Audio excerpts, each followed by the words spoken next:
Warm greetings from the High 10. This is Everyday Shenanigans. Welcome to Crime Vault. The topic of this information is pertaining to Jeffrey Dahmer. Many networks are featuring him in commentary such as Court TV. They are going back in time to the trials of Jeffrey Dahmer, those who were able to escape his wrath, officials giving information, therapists, psychiatrists, so on and so forth. And also Netflix is now running a limited series pertaining to Jeffrey Dahmer and those victims, those who noticed things and nothing ever came about. These are the words of Jeffrey Dahmer.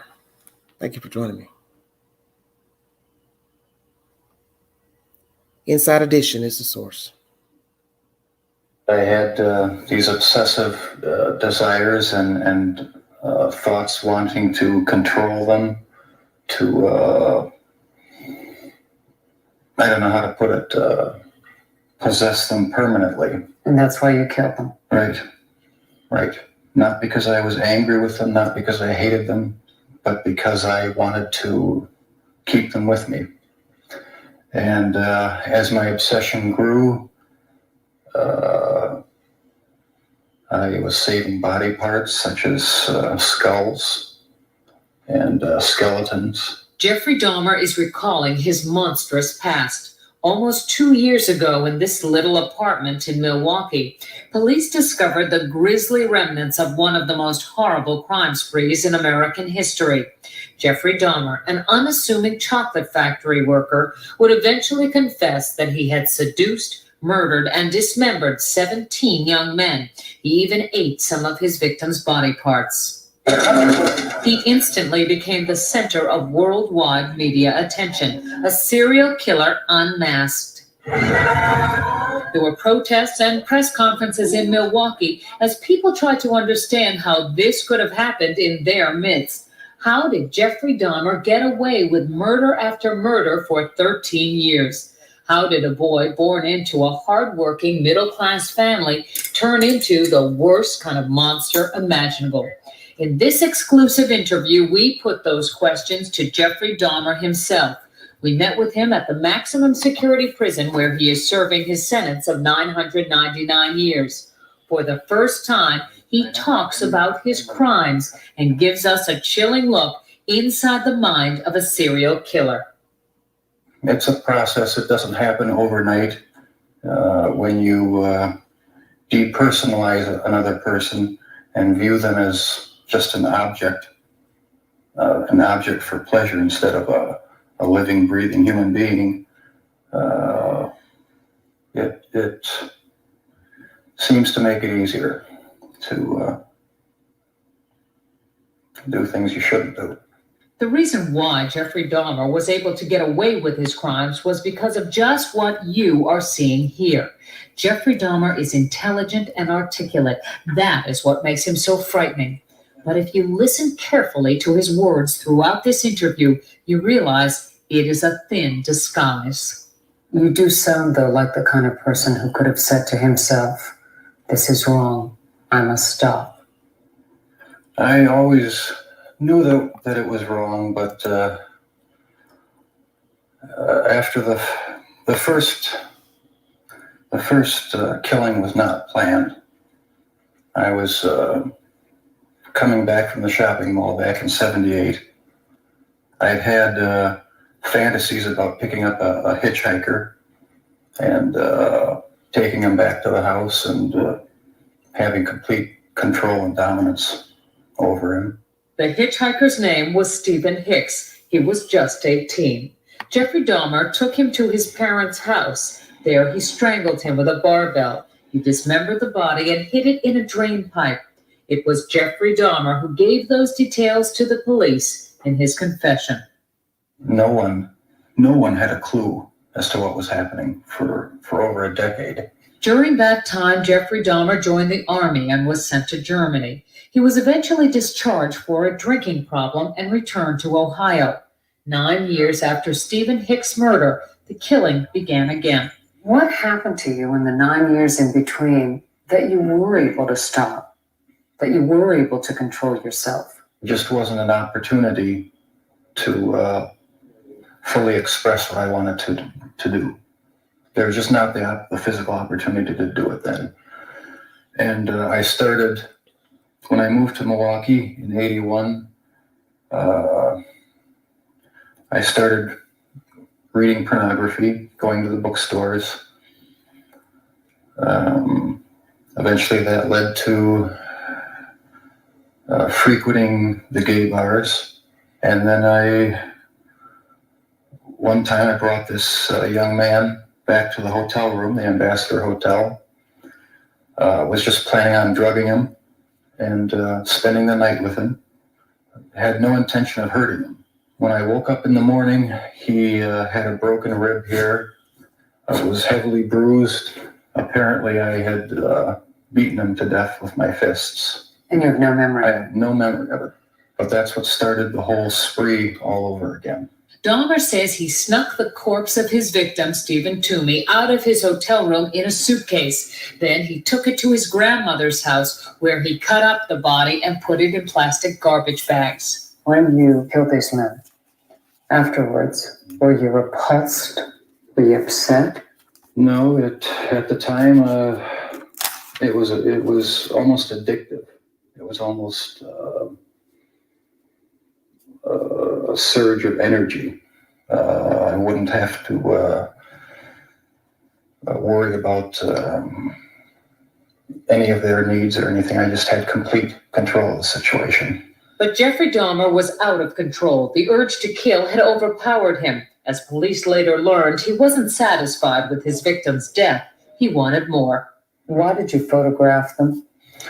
It was my way of remembering their appearance, their physical beauty.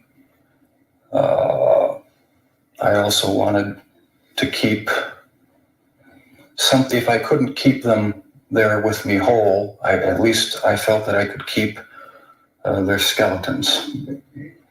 And I even went so far as planning on setting up an altar with the 10 different skulls and skeletons. And what was the purpose of the altar going to be? As a sort of memorial. A point where I could, I don't know, it's so bizarre and strange, it's hard to describe. A place where I could collect my thoughts and feed my obsession. When the bodies were still in your apartment, there was no time when you would see them and say, this is grotesque, what have I done? There were times, but a compulsive obsession with doing what I was doing overpowered any feelings of revulsion. This man with a quiet, almost shy demeanor became a master manipulator who was able to lure strangers he met at gay bars to his apartment. He was even able to con the police into returning a 14-year-old boy to him after neighbors called 911 upset that the child was in the street, naked and bleeding. Dahmer convinced the police that he and the boy were simply having a lover's quarrel. It's an intoxicated boyfriend of another boyfriend. How was the child? It wasn't a child, it was an adult. After the police left, Jeffrey Dahmer murdered that boy, Conorak Synthosymphones. This man says he had a near-fatal encounter with Jeffrey Dahmer. He wanted to take some picture of my back. He hit me with a rubber hammer on my neck. He was lucky to escape because by then the killing had become almost routine. Before you went out to pick up the man, was there any kind of ritual you went through? I go to the nightclubs, drink, watch the striptease shows, and if I didn't meet anyone at the bars, I'd go to the bath clubs and meet someone there, offer them money, and we'd go back to the apartment, have a few drinks. I'd have the sleeping pill mixture already prepared. Person would drink it, fall asleep, and that's when they would be strangled. Watching the movie Exorcist 3 was also part of his ritual. It put him in the mood for murder. I felt so hopelessly evil and perverted that I actually derived a sort of pleasure from watching that tape. Did you like feeling evil? No, I didn't. But I tried to overcome the thoughts, and it worked for a while, but eventually I gave in. While Jeffrey Dahmer may say things today that make it seem like he understands what went on in his mind, he does not. All he can do is tell you what happened, but he cannot stop whatever it is that drove him to kill in the first place. Do you still feel those same urges? Do you still feel that compulsion, that obsession? I wish I could say that it just left completely, but no, there are times when I still do have the old compulsions. Jeffrey Dahmer says as time went on, his mind became more and more warped, and yet he was clever enough to continue to elude police and lure young men to his apartment. We should warn you, the details are very graphic. I started having these obsessive thoughts when I was about 15 and 16, and they got worse and worse. What were your fantasies about? Any satisfaction. He became so warped by his evil impulses that he even took a victim's head with him to work at the Ambrosia chocolate factory. I kept the mummified head and skull of one of the victims in a carrying case in my locker at work. Were you almost flaunting it? Yes, but that's how strong the compulsion was. That's how bizarre the desire was. I wanted to keep something of the person with me. Jeffrey Dahmer exhibited some disturbing behavior early on. He began drinking heavily as a teenager, dropped out of college, was arrested for indecent exposure, disorderly conduct, and fondling a 13-year-old boy. Tragically, one of his murder victims would be that boy's brother. Do you know what started it? Was there any kind of incident that you can remember? To this day, I don't know what started it. And the person to blame is sitting right across from you. That's the only person. Not parents, not society, not pornography. I mean, those are just excuses. His macabre 13-year crime spree finally ended when this man, Tracy Edwards, brought the police to the infamous apartment. Like the others, he had gone there with the promise of money. He was listening to my heart because at a point he told me he was going to eat my heart at that point. I hit him and I ran. What was the turning point for you that made you suddenly realize that you had done something terribly wrong, something you should be sorry for? It was the night of the arrest. I have no memory of what happened during the 6 hours before the last victim ran out of the apartment. I heard a knock on the door, and the police were there with the last victim. They asked me where the key was to the handcuffs. My mind was in a haze. I sort of pointed to the bedroom, and that's where they found the pictures. And they yelled, "Cuff him." And I was handcuffed, and it was just the realization that there was no point in trying to hide my actions anymore. The best route was to help the police identify all the victims and just make a complete confession. When it was revealed that most of the victims were Black or homosexual, people in Milwaukee were incensed. Many felt that was why he went after them and why the police didn't seem to care when their families reported them missing. 10 of your 17 victims were Black. Were they racially motivated? It was not racially motivated. It was not sexual preference. It was just to find an obsession with the best looking young man I could find. While you just heard him say that his sexual preference had nothing to do with the killings, No. he has not come to terms with his homosexuality. Never understood it. There was no use trying to fight it because I couldn't rid myself of it. It was too powerful and persistent. Do you dislike it? Yes, it's caused a lot of problems. for me. A lot of conflicts and unanswered questions. The conflicts remain with him, and so do his compulsions. But in prison, he finally cannot act on his savage desires. If you were out on the street now, would you still be committing the crimes? Probably. If this hadn't happened, there's no doubt I probably would be. I can't think of anything that would have stopped me.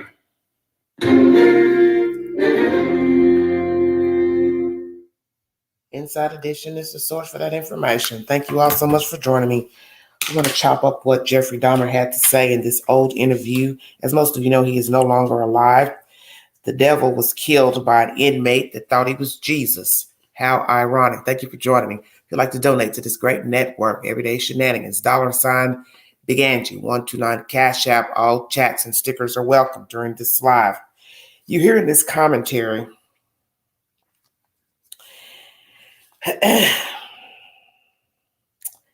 first person he killed was a hitchhiker.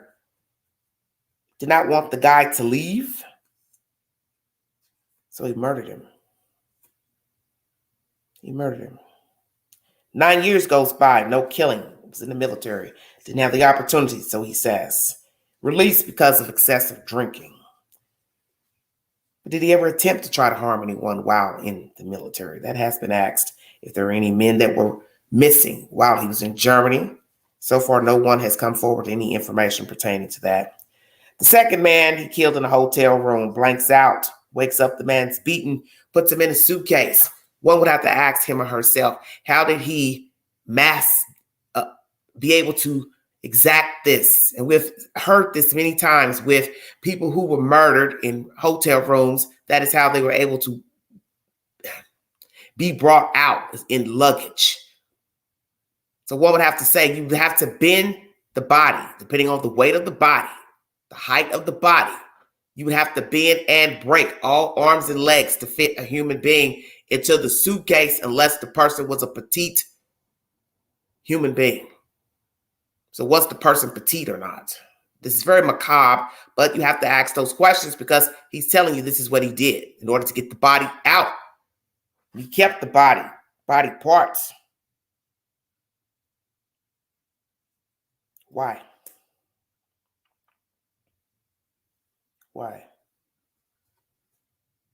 Didn't mean to kill him, he said. The one that he killed in the one he put in the suitcase at the hotel has no memory. Jeffrey Dahmer was an alcoholic, so therefore he drank in excess. So a lot of times people, I don't know how many cases there are because there's 17 men allegedly that have been killed by Jeffrey Dahmer, and each situation was different than the other one. But he would blank out. So some men, or I don't know how many, as I said, were able to get away. I don't know the count, but were able to get away because he drank in excess and would blank out. So somebody's alive today because Jeffrey Dahmer was also an alcoholic. There were times, as been reported in information I've gotten, he couldn't overpower them because of being drunk.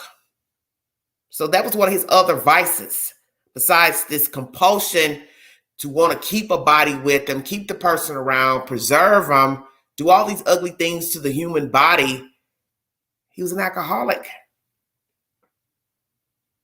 And there were times when he didn't even have the strength to kill his victims because he was inebriated. He enjoyed taking photos, asked to remember the victims. Memorabilia. They always say that the serial killer will keep something of the victim. This is true. Wanting to set up an altar of the dead bodies, to keep a memorial, to go and process his thoughts. This shows you how macabre Jeffrey Dahmer was, because each action was a step and a new step and a new step into the abyss. He can't explain why he wanted to have an altar, as he told this lady. It just was to help feed the obsession, this compulsion. She asked him about, did he ever think about what he did and how he left these people in his apartment, look around the apartment, assess what he has done to these victims. And he said, what he did overpowered any emotion pertaining to the victims. But we know this in serial killing sadists, they don't have any empathy. They don't have any empathy. So you can't feel anything about the person because, as he said in this commentary, he viewed them as objects. A normal person would view them as humans. He did not. That's why it was easy for him to lure these men, lie to them about why he wanted them to come back to the apartment, subdue them some type of way, either by force and or drugging them, and then having his way with the bodies. Deceased. We have learned that. What about the young boy who was sent back? I believe he was Asian.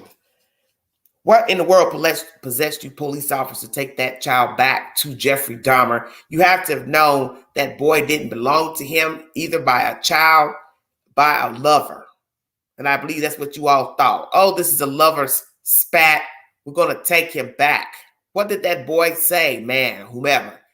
Hey, he tried to hurt me. Hey, he tried to do this to me. Why in the hell would you send him back into the abyss? And Jeffrey Dahmer killed him. This is ridiculous. Maybe he was too doped up, drugged up, drunk to explain himself thoroughly. But he should have told them, I'm not with him. I'm trying to get help. Help me. I don't want to go with him. What happened on that fateful day?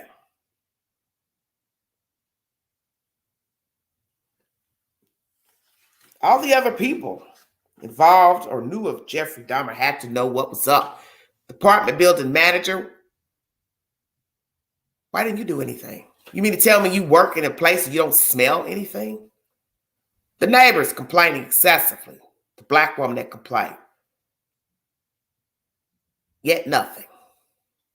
The only way he was caught is because somebody got away. So imagine had nobody gotten away. When would the secret have come out? When something got clogged up in his apartment, he had no choice but to call the plumber, the maintenance worker. Then somebody would have put two and two together. Hey, it smells like death in here. When you go to a person's door, be it a house or apartment, you know the smell is coming from that door.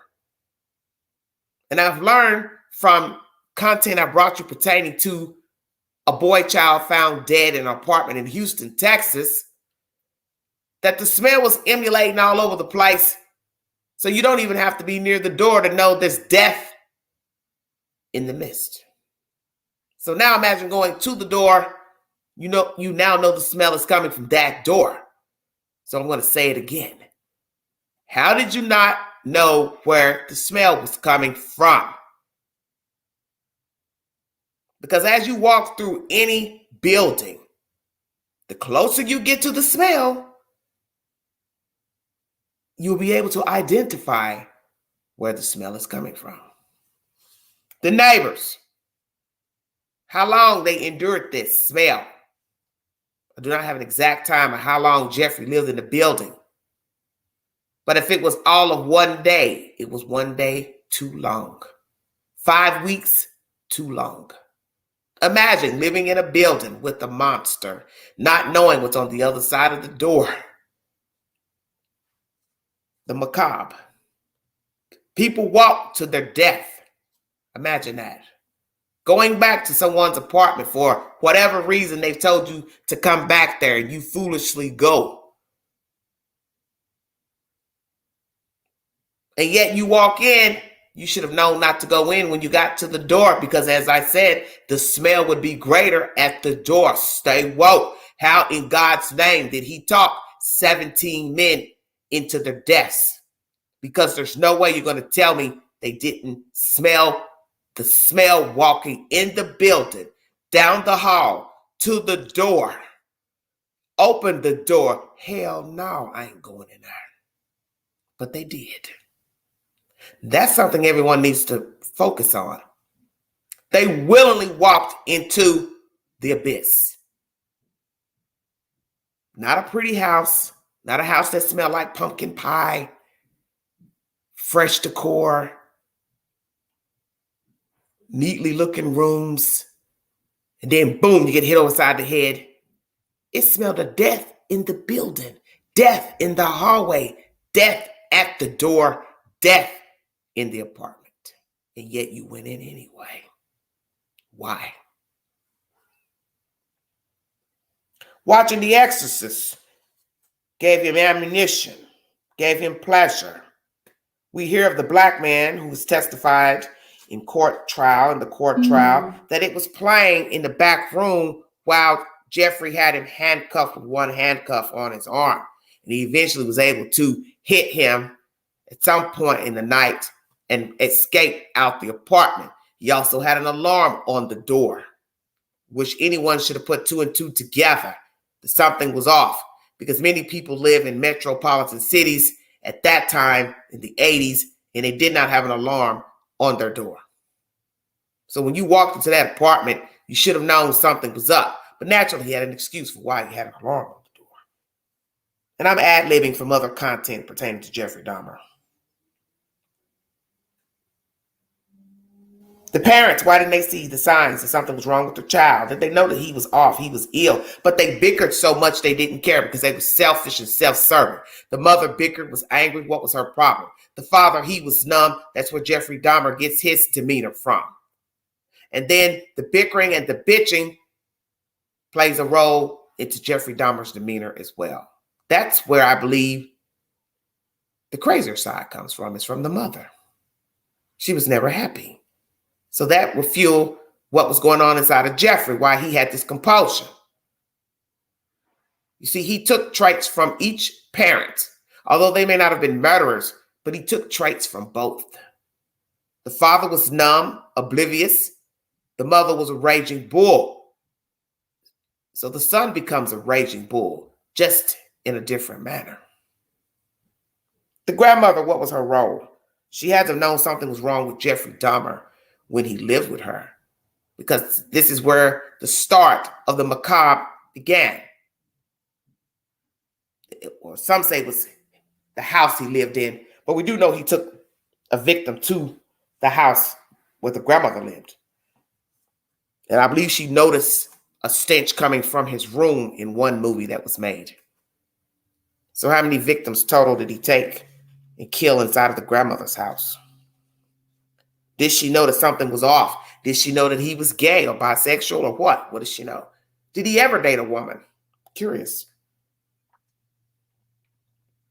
And the manager, once again, of this apartment complex, I find it very odd. You never sought to find out where the odor was coming from in the building. Eating the parts of the body made him feel as if the victims were a part of him. He preserved bodies by drilling holes into the head, putting acid and a solution of water into the skulls to try to preserve them, to make them mummies, make them whole again, because naturally, the body will start to deteriorate after death. He wanted to keep them alive. Sometimes it worked, sometimes it did not. She asks, could he have been helped in this interview? He says the compulsion was too great, gave him satisfaction. He took a skull to work. Why? Because compulsion was that strong. He wanted to have a piece of the victim with him. Now imagine had someone opened the locker and seen this skull in there and realized it was not a fake skull, but a real one. And we do know that he left skulls around the apartment. You will get information pertaining to courtroom testimony that he worried about being caught. So he would hide those skulls in different places, such as the grandmother's house, so nobody would ever come in the apartment and find the skulls and realize that they were not fake, because he also painted them, for those who did not know that, to make them look artificial. Tracy Edwards is a black man who testified in court of what happened to him on that fateful day when Jeffrey told him to come back to the apartment to take pictures. During courtroom testimony, you can go to Court TV for the verified information. It's posted to my community board. Tracy Edwards denies being gay. He said he and his friends were out drinking beer. They go back to the apartment. He gave them the wrong address, but he shows up, realizes it stinks in there, stays anyway, drinking, gets handcuffed with one handcuff, plays nice with him until he's able to free himself by hitting him over the head and then running out. But the point is, why didn't you overpower him when he first put the handcuff on you? Why go in when you smelled the stench? He said something was going on with the sewer or the drain pipe. Why would you believe that? Because as I said, you're going to smell death walking in the building. You're going to smell death walking down the hall, and you're going to smell death at the door. Now, the door opens. You don't think that smell's not coming from inside of that apartment? Yet you would go in and have to fight for your life to get out of there because you've been bamboozled in coming there under the guise that Jeffrey Dahmer was going to take photographs. He's a photographer. He lied. You wanted to make extra money, but yet you say you're not homosexual. I do believe that you were, because those are the men that he targeted. Now, they say that some of the men were not gay. If you want to believe that, you're entitled to your opinion. I don't know if I believe that or not, because what I have to ask myself is the one question: why would a strange man go back to an apartment or house with another guy? And it's not to say that guys don't bump into each other in places and then say, hey, I got some beer or liquor back at my apartment house. Come on over, have a beer or two. Yes, men do invite other men over to their homes. We're not going to even say that it's never happened. But my better half is telling me these men should have just said, that's okay. No, thank you. We're going to drink right where we are, even if they were heterosexual. But Tracy Edwards says he was not gay, is not gay. He went back to make extra money. And he's the one that got away and the one that helped capture Jeffrey Dahmer.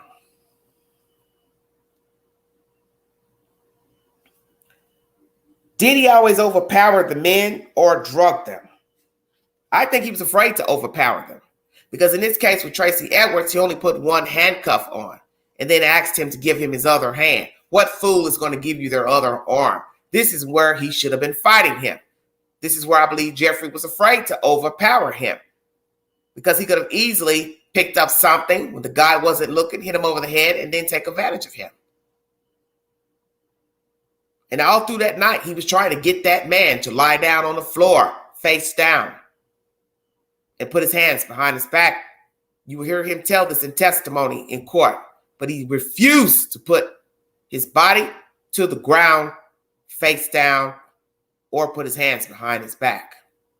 He said he laid on his side because God told him, don't lie face down. Frankly, I would have never gotten down sideways, because you're at your weaker point once you put your body to the floor. I think everybody knows that. I believe that when he first put the handcuff on him, and although he was holding a knife to his rib cage, he should have fought Jeffrey, because I do believe Jeffrey did not like confrontation physically. That is the reasoning for drugging the men, as not to be overpowered by his victims.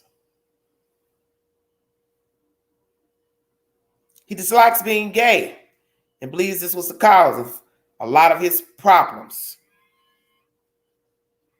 Very interesting.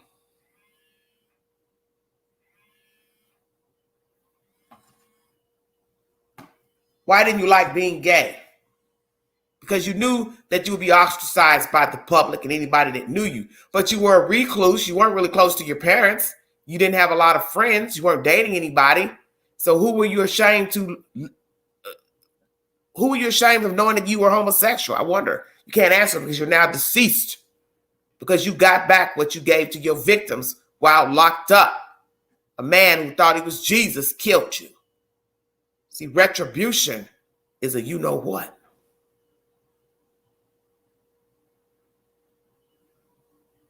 Jeffrey Dahmer is the hottest topic right now, social media.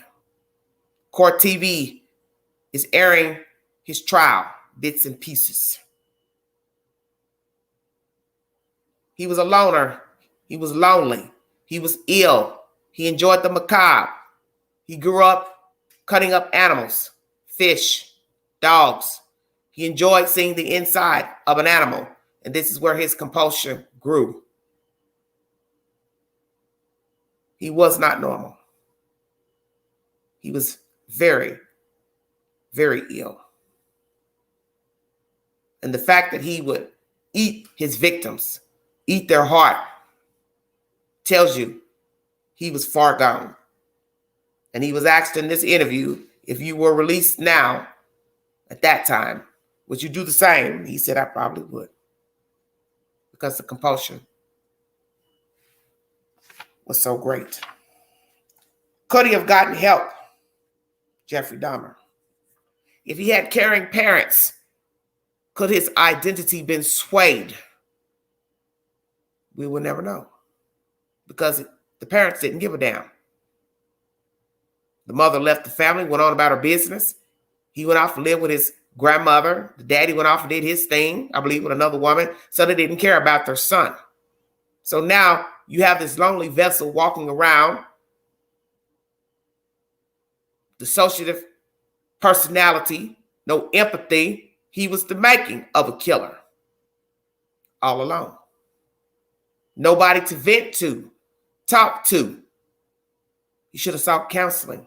Hey, I'm ill, I'm sick, there's something wrong with me. I have evil thoughts about torturing animals. I want to hold people hostage. And that is the whole point of a deviant mind, that once he or she is given the opportunity, they will act. They will act.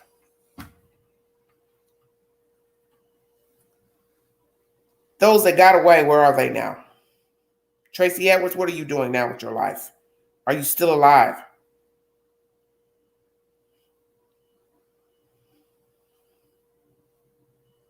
Let's talk to Evan Peters on the complexity of this movie role that is now airing on Netflix. This is pertaining to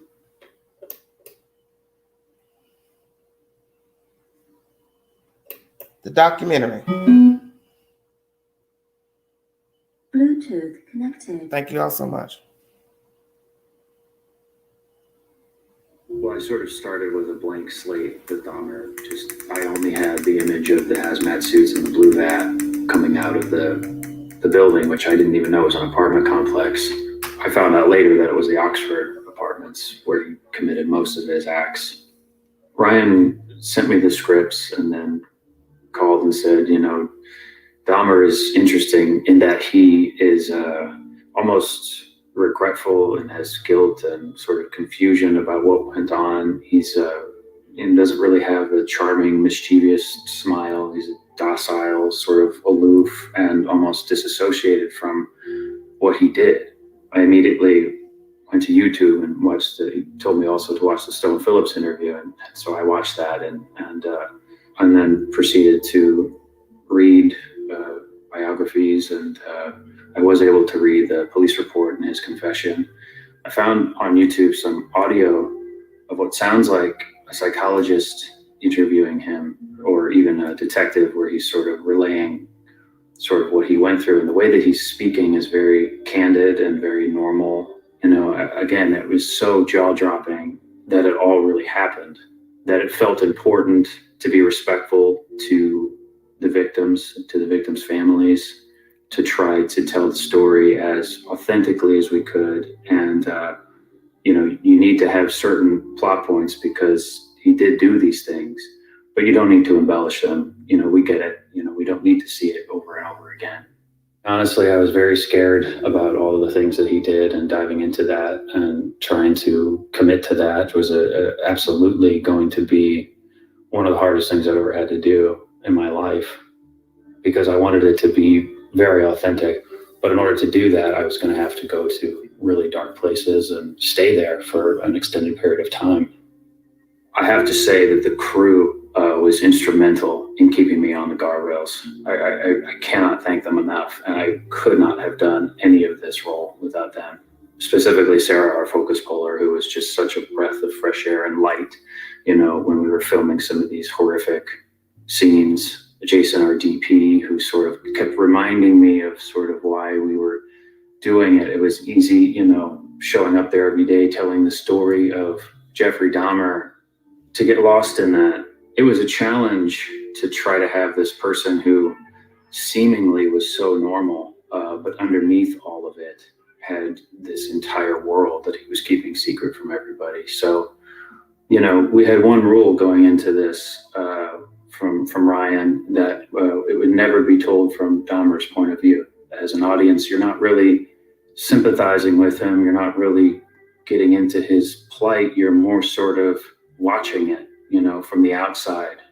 It's called the Jeffrey Dahmer story, but it's not just him and his backstory. It's the repercussions. It's the society. It's this how society and our system failed to stop him multiple times because of racism, homophobia.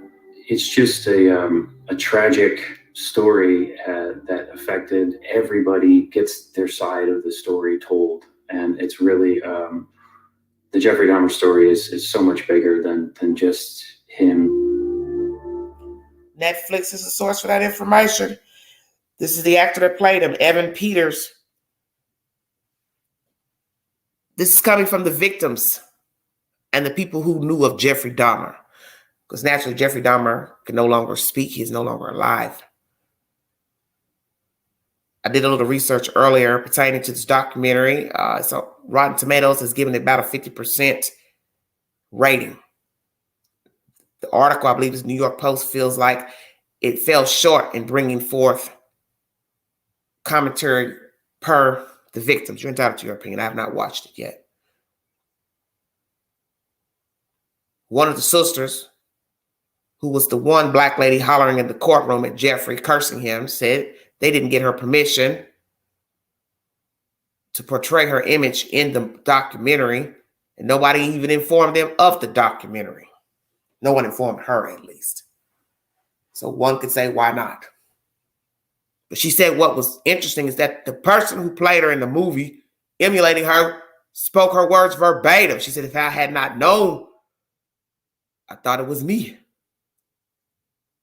They had her dressed like me, sound like me, hairstyled like me. That could be scary, would it not be?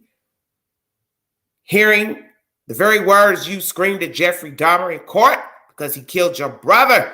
What did she tell him? I hate you, Jeffrey, I hate you. She realized that's not even me up there. That's someone portraying me. Niecy Nash. I cannot wait to see you, honey. Niecy plays the neighbor, the African-American neighbor who was complaining on Jeffrey Dahmer.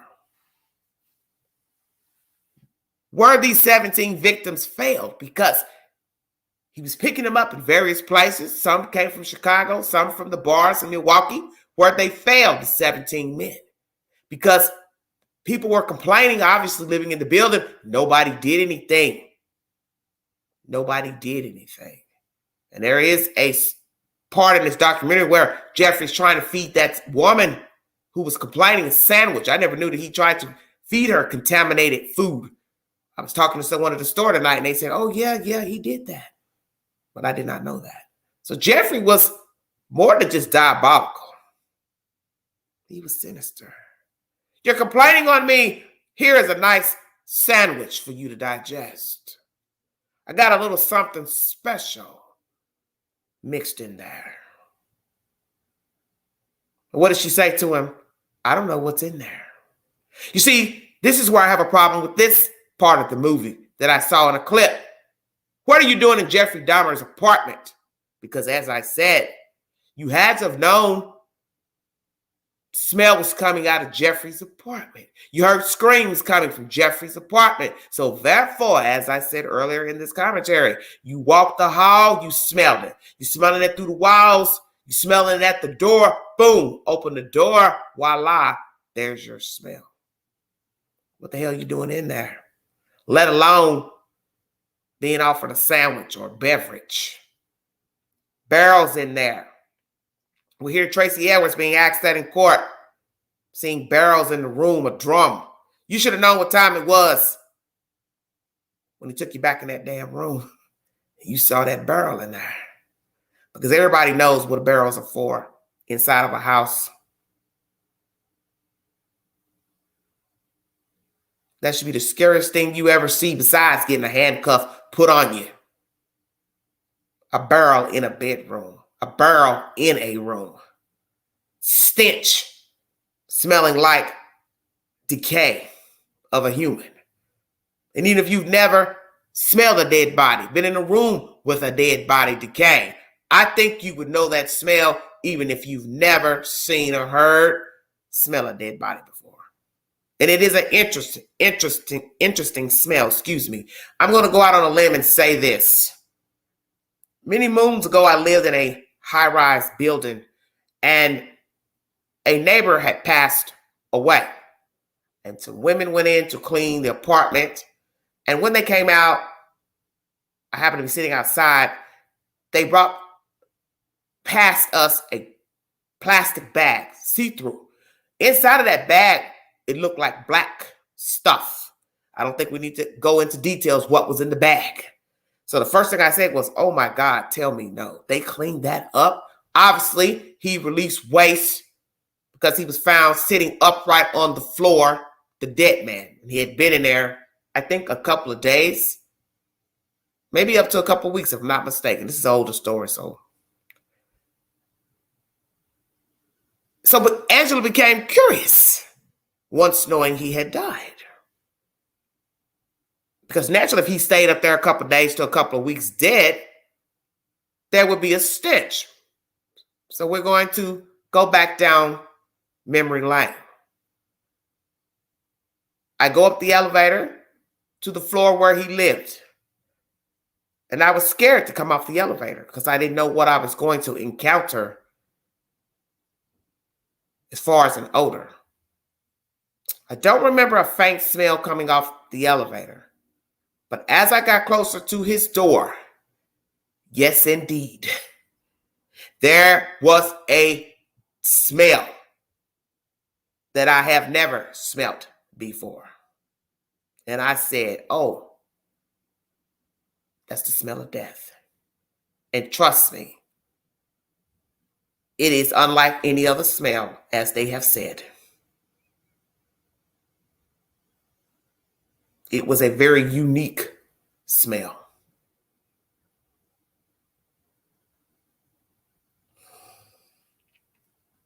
I do believe these people were failed, these men.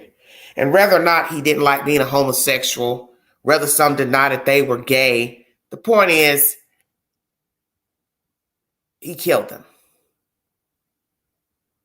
And you have to ask yourself, if you have people complaining about the odor, how in God's name did you all get yourselves into this apartment? Strange to me. Very, very strange. Welcome to Crime Vault. This is where I go back in time pertaining to an older crime.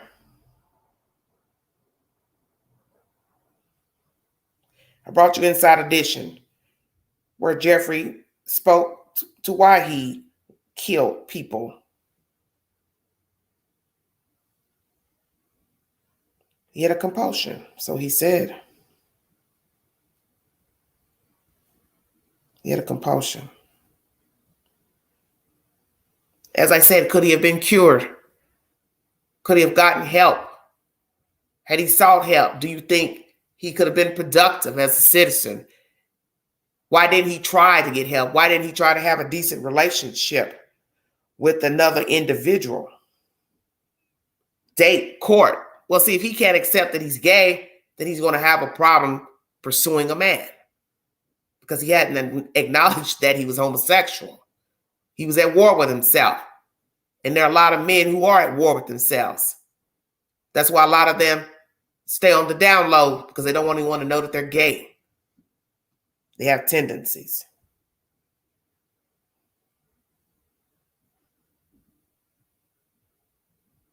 Let's go back in time pertaining to Jeffrey Dahmer.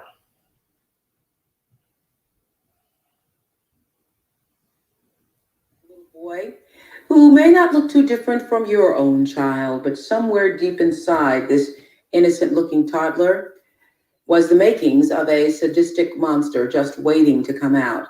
How could this little boy ever grow up to commit these humanly unimaginable and heinous crimes?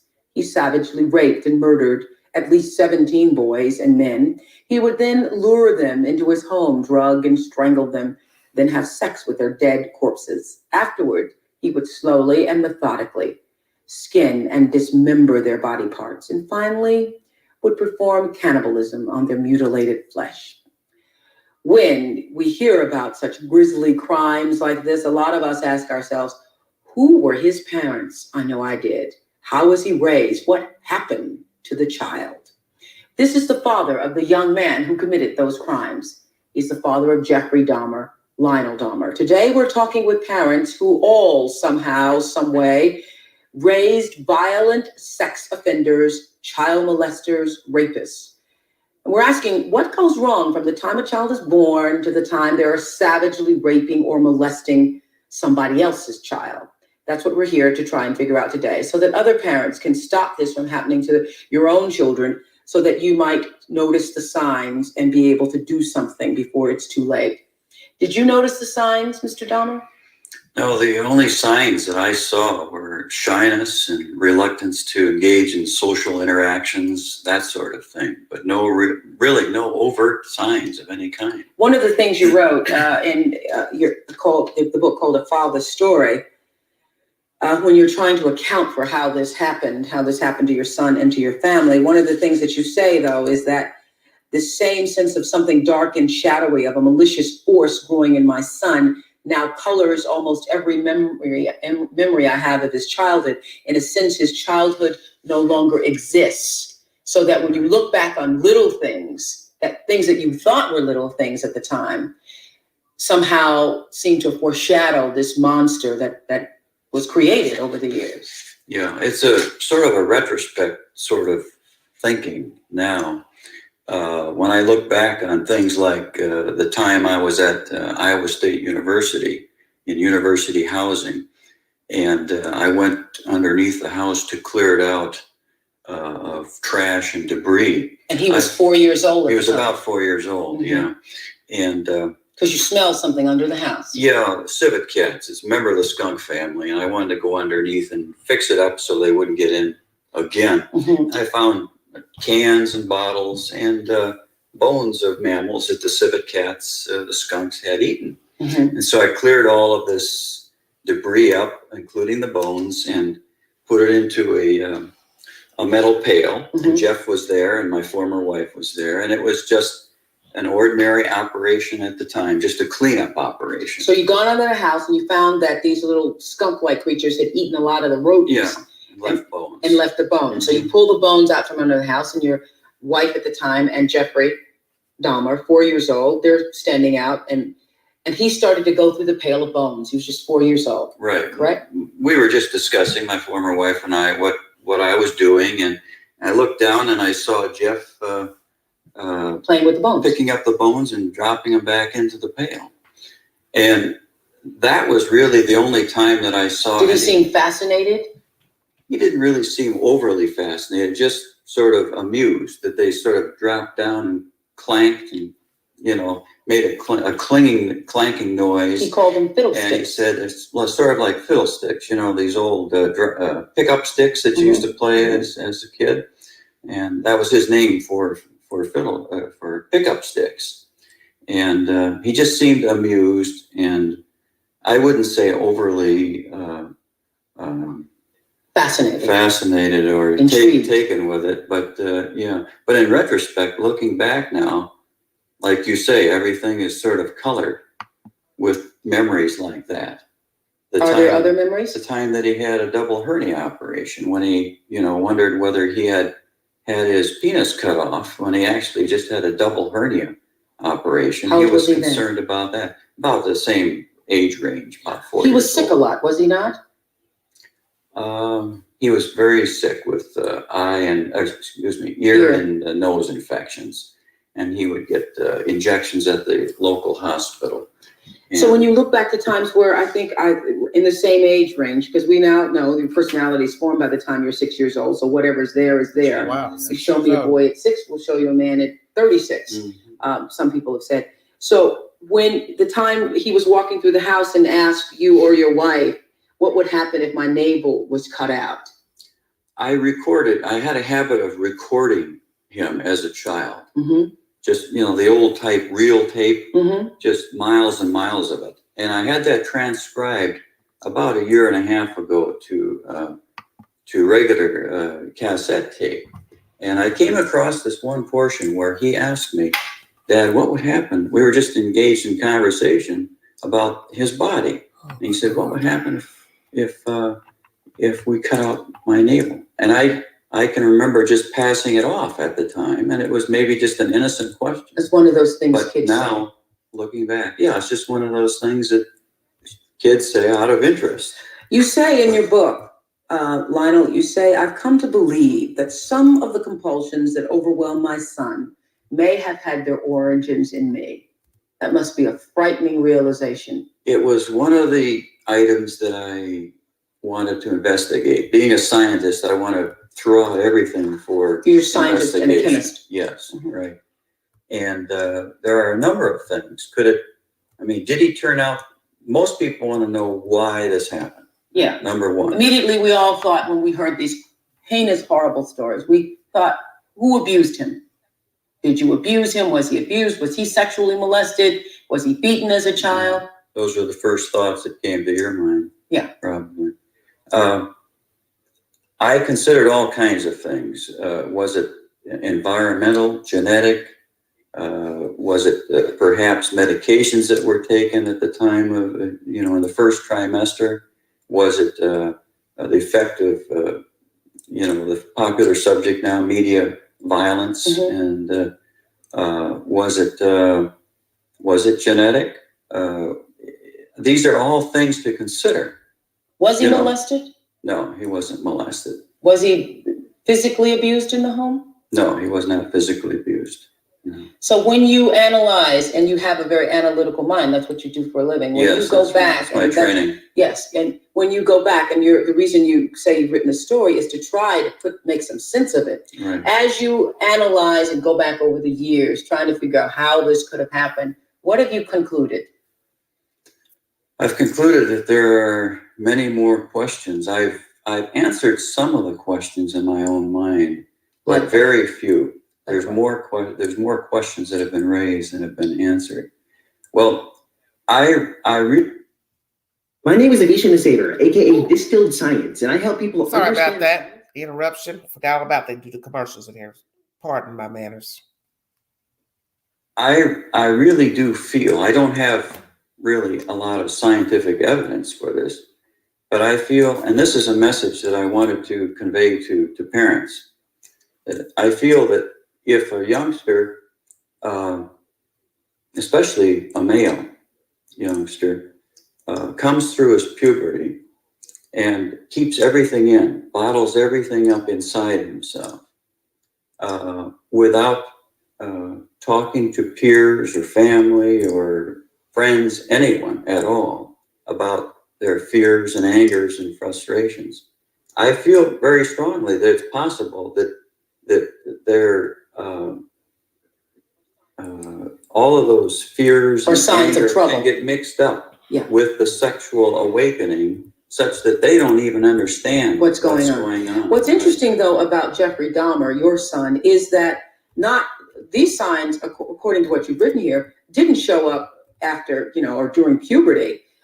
As you record, his first grade teacher noticed or had said to you when you went to the school to talk to her that he was a distant child, he didn't associate with the other children, that she had seen him on the playground pacing back and forth. Just doing nothing. Doing absolutely nothing. He was not communicative.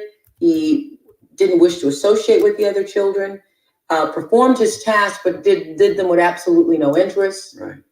I'm sure that there are a lot of parents who are listening who say, well, that could be my child. So does that mean your child can turn out to be Jeffrey Dahmer? There's millions of people who are shy. I was definitely shy. And so inferior. you felt that some of the signs that he had, well, you had experienced that too. I was empathetic, right? Yes. And I gave variance to that to some degree, you know. I felt that I understood that. Yeah, because he was just a shy kid. Right. But he was more than shy. He was fear-stricken. There was something developing in his mind that so bizarre that we just cannot imagine. Now, the difference there, I think, is that he did not have any reality contact checks, you know, with people. You know, I think that it's really incumbent upon parents to check to see if their kids are talking to anyone about their fears. You opened this book saying, if the police had told me that my son was dead, I would have thought differently about him. If they told me that a strange man had lured him to a seedy apartment and a few minutes later drugged, strangled, and sexually assaulted and mutilated his dead body. If they told me the same horrible things that they had to tell so many other fathers and mothers in July of 1991, then I would have done what they have done. I would have mourned my son and demanded that the man who killed him be profoundly punished. But I wasn't told what these other mothers and fathers were told, that their sons were dead at the hands of a murderer. Instead, I was told that my son was the one who had murdered their sons. I want, when we come back, to go back to the day when you had to be told that your son had done these horrible things. All right, everybody. Brief intermission. Jeffrey was the product of both parents. The mother was erratic. He became compulsive. Same qualities, just in a different manner. Killing people. The father, quiet, shy, possibly not a lot of empathy himself towards things and people. And Jeffrey took those qualities from him. The father was not a murderer either. But I do believe he had qualities mirroring them. He just became a sadist, sadly. And 17 men succumbed to the madness of Jeffrey Dahmer. Thank you for joining me.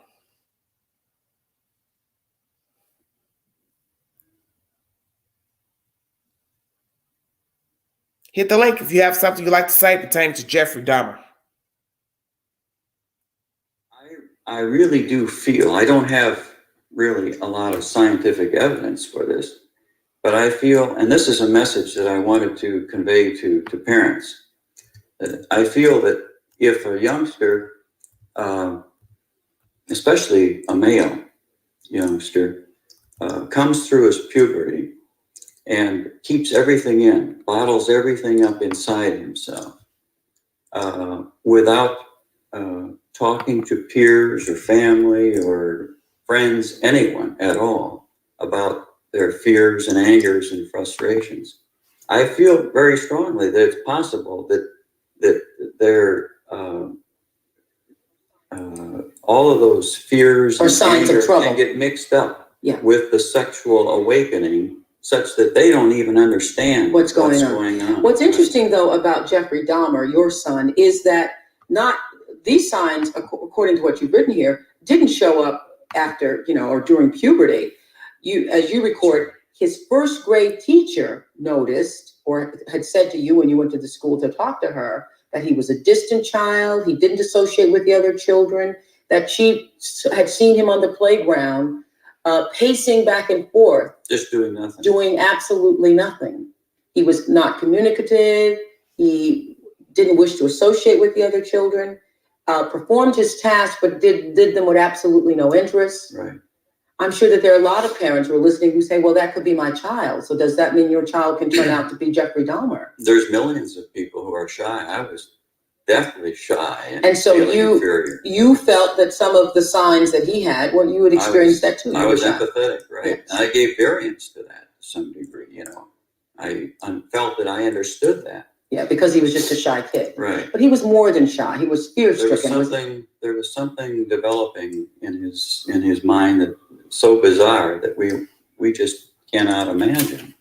Now, the difference there, I think, is that he did not have any reality contact checks, with people.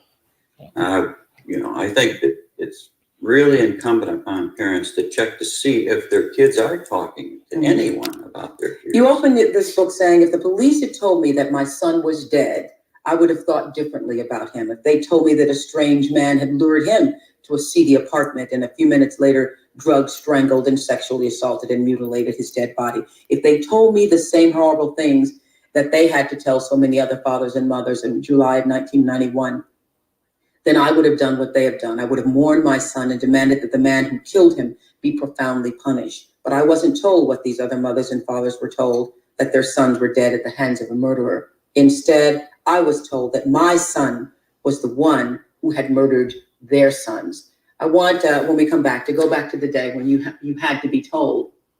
Don't know. I've had so much interaction with people as a result of writing the book, so much feedback that I don't think I would have had if I would have just gone out on my own and tried to, and I might not have investigated so fervently and yourself in depth. Yes, let me ask you, do you think that there are other Jeffrey Dahmers being bred out there? Yes, I do. I think that there's always a great, our family was pretty much ordinary. I mean, I participated with Jeff in all kinds of activities. There's nothing really greatly out of the ordinary, yet something was connecting in his sexuality and his developing youth that you and I just can't even relate to. And I think that there are many more out there. We have gotten letters, as a matter of fact, from people who say they have these same urges. You say ordinary, but you were an emotionally distant father, would you say? Well, like so many fathers, you raised, you say, even in the book, you say. By distant, I mean that for you, loving was going to work every day, providing for the family, you know. I wrestled around and, goofed around with my son a lot. But to say that maybe, I don't know if I was emotionally equipped to handle whatever was going on with him. Yeah. But you went fishing with him, and did all the fatherly things. We did tennis for years. We went tobogganing, sledding, participated in 4-H. We raised lambs together, chickens in 4-H for 3 years. Wasn't he fascinated then, though, with the innards of animals? He never really demonstrated that to me, nor to anyone around. I thought when you went fishing and you cut open the fish, he'd be all... He did not demonstrate at that time. Actually, Oprah, all of this information came out at the trial. And at the time we were fishing, he never exhibited any type of unusual amazement, or his eyes didn't widen or say anything. Right. But at the trial, one of the expert witnesses, Dr. Becker, brought this out with him. And apparently he was, caught up with the color of the fish. And so in retrospect, maybe it was just an ordinary thing, but now going back to what we said before, everything is sort of foreshadowed. You think back on when you were at his home. There was a time when you were at his home after he had moved to Milwaukee. I know we're skipping a lot here. At your mother's home, and you had gone to look in a box, and he had said, "Don't open the box because there was pornography in there." I had found some pornographic material prior to that, and I thought there was pornographic material. By this time, your son's a little off, though, right? Well, I don't know. What do you mean by off? I mean, I felt exhibiting unusual behavior. Interested in pornography, I guess, and there's probably a lot of young men that are interested. It didn't occur to me that was greatly different. In other words, I've always thought of him as being very, very shy, having feelings of inferiority, and yes, looking at pornography, perhaps. So when you opened the box, it didn't occur to me to be anything greatly strange. You didn't see that there was anything to be greatly concerned about. Well, my mother had found the box. It was unopened. It was locked. And I asked Jeff to open it. I came to her house, asked him to open it. Thinking it was going to be pornography. Yeah, right. And he opened it, and what was there? He resisted opening it. Yeah. Okay. I insisted. He got mad. He tore up the birthday check that I gave him that same day. It was his birthday. Mm-hmm. How old was he? And he said he was, All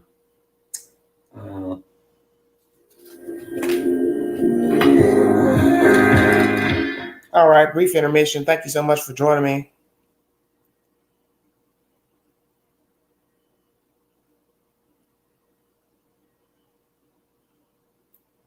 he said he was in his 20s, late 20s, middle to late 20s. And he said, can't I have just 1 square foot? That's about how big the box was, of privacy. Mm-hmm. Let's just wait till tomorrow morning. He said, I'll open it then. Because my mother was there, and he said, let's not create a scene. Let's wait till tomorrow. I'll open it then. I'll show you what's in it. It's what you think. I still went downstairs after a tool to open it. And he grabbed the box. He said, wait, please. And I acceded. I just, I felt the feelings of empathy that he was so shy and he just felt like he couldn't even have any When you privacy. finally opened the box. I didn't open the box. Okay. No. He brought it down the next morning, and there indeed were pornographic materials in there, which satisfied me. Because that's what you thought was there. Yeah, and frankly, Oprah, I don't know what I would have done if I would have opened the box, forcibly opened that box and seen what was in there. Because what was in there? Human head. When we come back, I'll ask Lionel what his son Jeffrey Dahmer said to him during their first conversation following his arrest. We're talking to...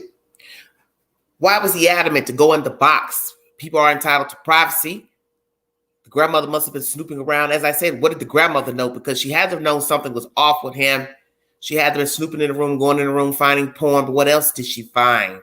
Did she hold the secret to something else found? We now hear that a human skull was in the box. Naturally, Jeffrey took it out before taking the box down to the father. Yes, he brought the box down without the head in it because he wanted him to shut up about the box. We learned that he drank in school. What happened to the teachers, students? Why didn't you all notice this boy was drinking? Who knew he was drunk coming to school and did nothing about it? Never called the parents to say, hey, your kid has a problem. Hey, your kid's walking around the campus with a cup. You see, this is what we've learned about this type of behavior. Sadists. They start somewhere and people become oblivious to their behavior. And now, as you see, they just thought he was a shy kid. But I do believe at some point when he became older and was living at the grandmother's house, the signs were starting to obviously show that he was a murderer then. And naturally, he had no privacy because grandma had been looking around. She knew something was off with him.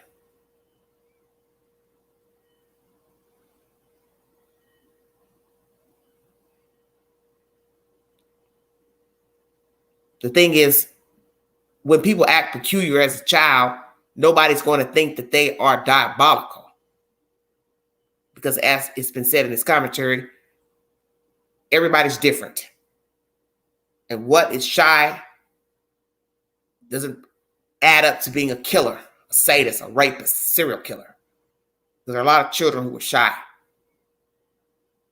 Is your personality formed at 6 years old? That was mentioned here in the early part of this Oprah Winfrey commentary. But he has qualities of both. Erratic mother, he's compulsive. Father, nonchalant. Possibly no empathy. Did they teach him empathy, him and his brother? Did they teach them how to care, how to be loving? You see, this is why you have to ask those questions now. Many people probably have, because he didn't have any empathy. That's why it was easy for him to go out here and you look at people as objects. He wasn't taught any empathy. You have two parents who are bickering, bitching and moaning and complaining and mad and angry with each other. You have a shy child. Everything you're doing and saying is forming his identity, besides the sadistic things that he's thinking of and dwelling on, besides porn, cutting up animals, whatever was in his head. You are aloof, so is he. You're not showing him any attention. He sinks inward. You weren't helping him. But this is what happens with people who are self-serving. They're more concerned about what's going on with them, and they're not paying attention to their children. Where is his brother, and how is his brother doing? And did his brother have any of these tendencies, thoughts? Did Lionel have these thoughts as a child, young person? And he also got commentary from other people who wrote him saying they had the same ideologies and thoughts of harming animals, children, people. It's very sickening to know that somebody wrote him that and told him they felt the same. Thank you for joining me. Talking to Lionel Dahmer. We'll be talking to other parents today who raised sons who ended up committing horrible crimes against society and other people's children. Do you see your son often? On the average, once a month. Once a month. Mm-hmm. Sometimes a little bit more often, Mm-hmm. depending upon the need. There's been a lot of legal problems that have come up. What does he say to you? What did he say to you after the arrest? Right after the arrest, the first time I saw him, he hung his head and looked very disheveled, and he said, "I'm so sorry, Dad. I don't know what to say. There's nothing I can say. I did it again." So, in other words, it was just another "I'm sorry." It really wasn't that much more intense than the other times when, he committed less things like lesser crimes like drunkenness and so forth. He was drunk from the time he was 16 years old, going to school drunk. It was somewhere in the 16, 17, 18 year range, which was completely hidden from me. Mm-hmm. He was going to school. He was an alcoholic. Very strange. How did they not know their child was drunk? Going to school drunk every day, trying to cope with all of his fears of not being able to socialize and so forth. Never came home drunk, never came home in a state that gave him away. Picked up liquor on the way at a friend's house. And this happened at school, drinking at school, apparently. But by that time, he was already roaming the neighborhood streets on his bike and collecting animal remains. And age 13, 14. It's just inconceivable. And it's also how was a child able to dismember animals and take the skin off their bones? And I know you were a chemist, and he had been around you and working with you at times, but how was he able to do that without you or your wife or your mother, anybody knowing that's what was going on? Well, we had about 1 3/4 acres of heavily wooded property, and the adjacent properties were easy to hide. And Jeff was very good at hiding. This is your home there? Yes. And there were so many areas that he could have done it in, and he timed it apparently when my former wife and I weren't around. And that's where he killed his first victim there. Yes. Yeah. That you knew nothing about. I knew nothing about it at all. It's amazing. If only a neighbor, I knew after the fact, at the trial, I knew at that point that some of the neighbor kids knew that he was cruising around the neighborhood on a bike looking for, dead animals. That's all that they knew, apparently. But if I had known that would have been such a big red flag. I would have had him to a psychiatrist in a minute. You think so? I would have. In retrospect, that would have been the flag. But all the other things weren't flags. Right. No, not really. Exactly. They were always explainable. They were always within the realm of my experience, shyness, inferiority feelings. Nothing really exceptionally stood out. So now what does your son say to you? Well, my wife, Sherry, and I visit him. Your second one? Yes. Routinely. We talk to him every week on the phone. We're very, very close. We've gotten very close. Since his arrest, much more close. Do you still love your son? I still love my son. I always stick by him. I always have. And I still love him very, very much. Do you see him as sick? I think he has a very deep psychosis. I don't think there's any doubt about that. I think he has something that he does not understand. And I would really love, if he were amenable and it would not destroy him mentally, I would like to see him study. That was one of the reasons I wrote the book. Because you'd like to provide funds for research, for treatment of him, to donate to victims groups, to create new groups, and so forth and so on. Sherry and I discussed this extensively. To see him studied. Studied and helped. Mm-hmm. Right. You think he can be helped?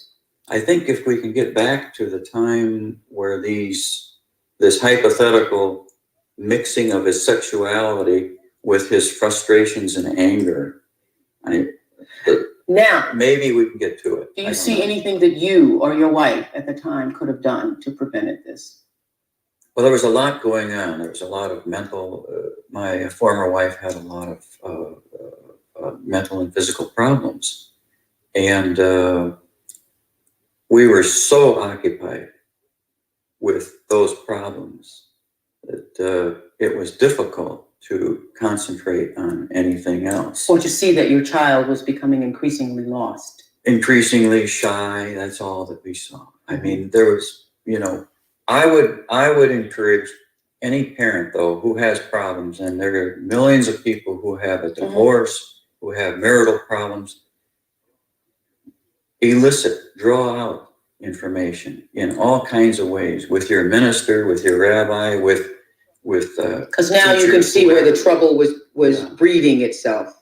The psychologist that I have seen to help me through this said he didn't even know if he could ever draw out anything, to elicit anything, to show these bizarre thoughts that were developing in Jeff's mind. But it's worth a trial. It's worth a checkup for any parents. Take their kids. If they're extremely shy, it doesn't mean that they have to go to a psychologist, but go for a checkup. If they're not talking to anyone at all about their fears and anger, so forth. Something's going on. Do something. Yeah. All right, everybody. That's from the OWN Network. Older content when it was the Oprah Winfrey Show. Let's chop up what Lionel has to say. As I said, were there signs with the other brother? Because there was another child. The mother was ill, erratic, went off. What was going on with she and the husband? Because there obviously was a problem with them because they divorced. Did she have mental illness, which could have caused issues with her child? We already know that mental illness is passed down genetically, such as alcoholism, drug abuse. How and why, I do not know. But these things do tend to happen between generations. The mother's an alcoholic, then before you know it, a daughter or son becomes an alcoholic. Drug use, same thing. Mother, father, mental, child becomes mental. Is it an issue that one of these parents were mentally disturbed, ill, had some type of issue with them, mental disorder, and it was passed down genetically to Jeffrey Dahmer? As I said, when you have a raging bull as a parent, there's no way you could not have some of those ways in you. You may not exact them out. He was shy, but down the road, he did act out. So what he didn't do as a child, where they could see he was doing it with the animals, but you didn't see it. So the rage from the mother, he exacted it, you just didn't see it. Boom, he's grown, you just didn't see it. The father, aloof, laid back, probably very cautious, didn't probably argue a lot, maybe didn't show the children how to empathize, have emotions. Well, Jeffrey already had those traits. So they both passed the traits to the child. They just weren't killers. That's the only difference. Was he born a killer or he became a killer?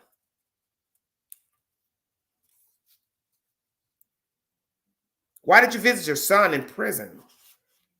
Because you loved him? Could you identify with what he had done? Did you feel bad for the victims? Did the mother visit him? Did he and the mother ever have a courtship before he was murdered in prison? Some people disown their children for heinous crimes, but you hear Lionel and his wife, second wife, visited him, drew closer. So did they become closer in this macabre versus building a relationship with him when he appeared normal? See, that's where I have a problem.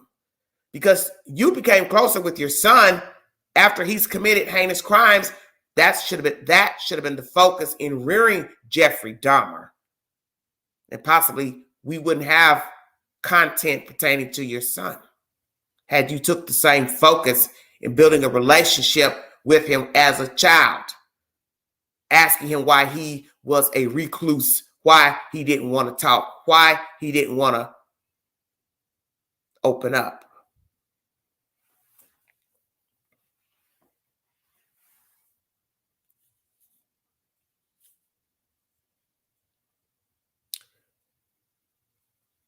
Very interesting information. As I said, he was drunk, going to school, going to a friend's house to get alcohol. Yet you said when he returned home, he was normal. Well, I guess by the time he got home, whatever he drank on his way to school and through the school, it wore off. But you want me to believe you couldn't smell alcohol at some point? Interesting. Did he ever have alcohol in his house? Did he sneak alcohol in his house, drink it in his room? He stayed to himself, so I wouldn't doubt he would be in his room drunk. See, the signs were there all along. You all were, as I said, self-serving. You were more concerned with what was going on with you all because you all obviously had marital problems, and your son paid the piper. Perhaps the other son, too. I haven't heard much about the other brother.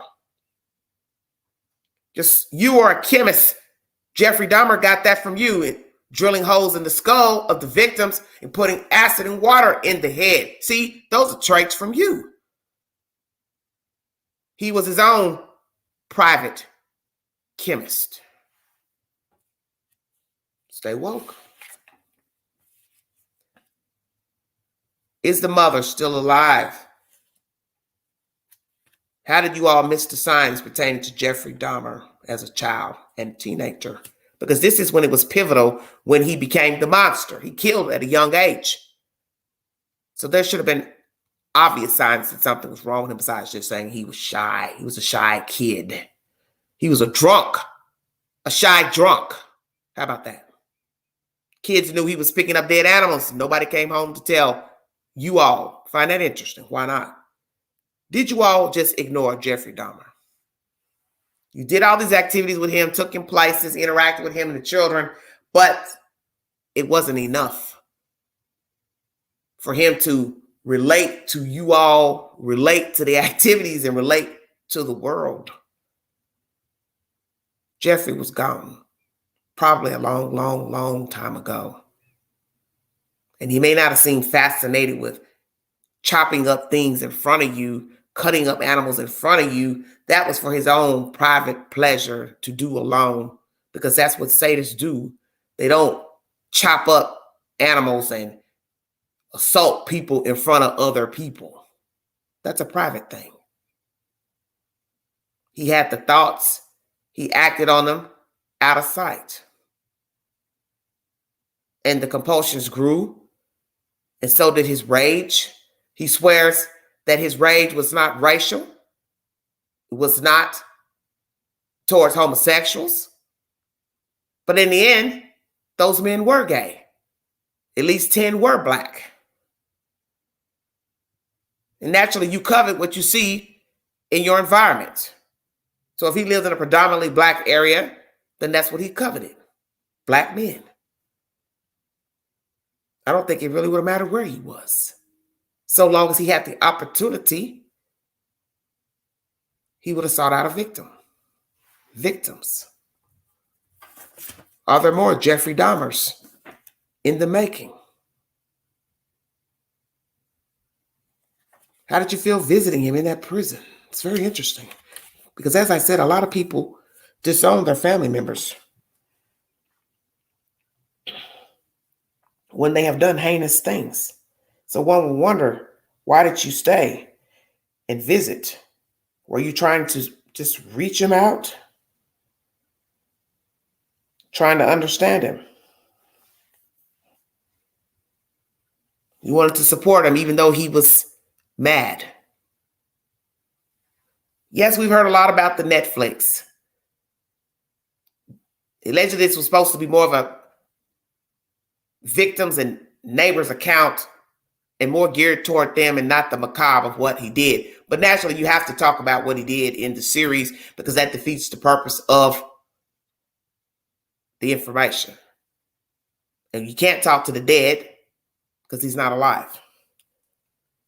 And there's always going to be someone that's not going to be thrilled with you talking about somebody that has harmed people. And a lot of people feel like serial killers, sadists are glorified. We keep talking about them endlessly, repeating over and over what they did, what they said. And yes, it can appear as glorification. But what it needs to be is information dissected to understand the mind as to know what to look for the next time. to give warning to people why you should be careful of the company you keep and the places that you go. Because you don't know people. That is the gist of talking about a sadist or a serial killer. You don't know them. You don't know him or her. And who you are at 6, 7, you know damn well you're not that person at 17. Because you grow in stages in your life. And you hear that all the time. People say, that's not him. Once they find out he or she has done something heinous. That's what was said about Scott Peterson. That's not the guy I went to high school with. Well, 30 years old at 18, 17, those are two different people. You were doing two different things. Playing football in high school, dating girls. Hell no, he ain't the same person at 30, killing your wife and kid and dumping them in the damn ocean. It's two different people. Being shy, introverted, and wanting to tie up people, torture people, cut up people. No, that's not the same as a child. But the point is they had those thoughts then. You just didn't know they had those thoughts. Because naturally, who's going to tell somebody, hey, I like cutting up dogs. Hey, I like nailing the dog to the tree. Hey, I want to cut the dog up and look at the dog and see what he looks like on the inside. I'm fascinated with death, torture, mutilation. Who's going to tell somebody that? He was not going to tell you that. Why would he? Same as an adult that's fantasizing about murdering their partner, wife.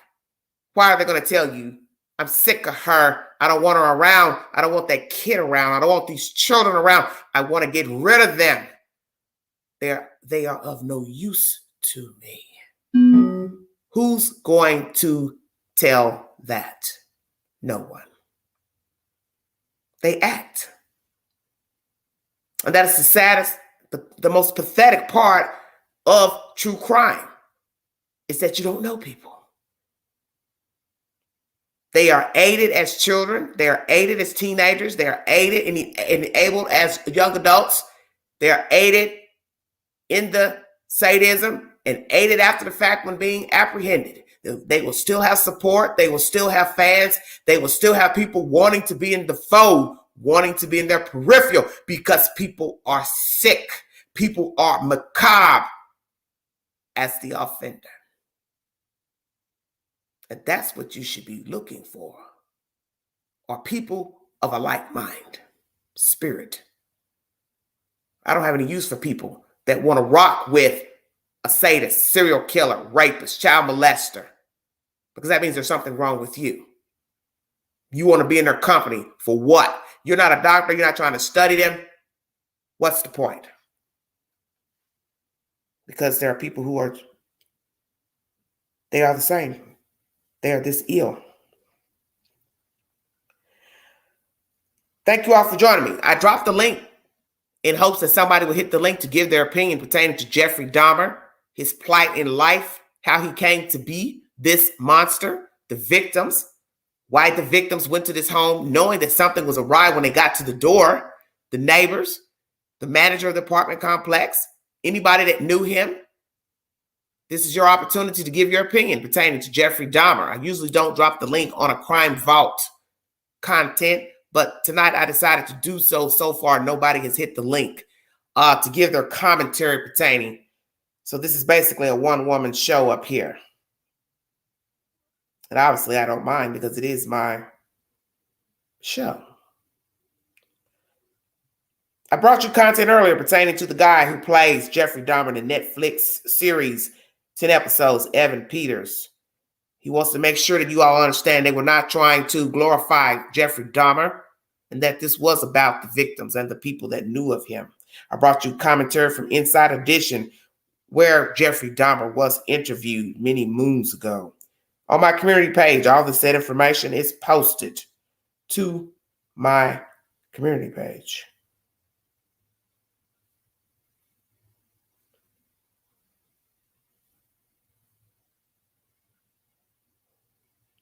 Let's hear what the doctor has to say.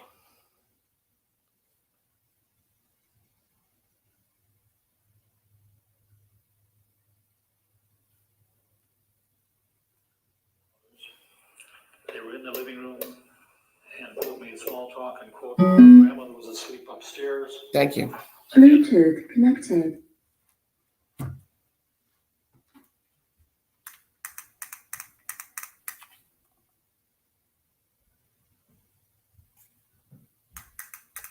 Trying to get my volume up. Thank you all so much for joining. Court TV is the source.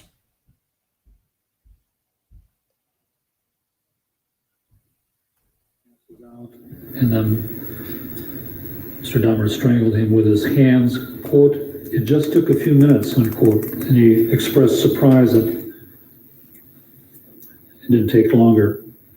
When asked why he killed him, he said, quote, that's the only way I could keep him there, unquote. And if I interject, obviously everybody wants to know what is the motive for the killing, and certainly in part, this is very much the formulation Mr. Dahmer presented me, that very much the deaths were incurred as a way to keep the people with him. Kept his body for a week, and he did want the body for a period of time. And then we discussed the various choices he had before killing him. He agreed that his first choice would have been to have Mr. Dockstader stay with him for several days or a week alive. Quote, if he would have cooperated, I would not have had to kill him, unquote. Again, interpreting here,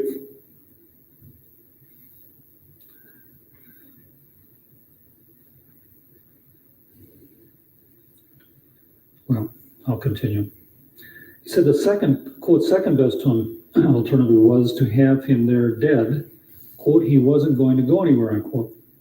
He said he would fondle and lay with the body, quote, only when the house was empty, unquote. This must have been during the subsequent days. He kept the body in the basement fruit cellar. The body was nude. He would have anal sex with the body and lay on it. And he again said that he did not like anal sex done to him, but did enjoy doing it to others. He also said he masturbated before defleshing, unquote, which is his word. These are Mr. Tomey in the basement.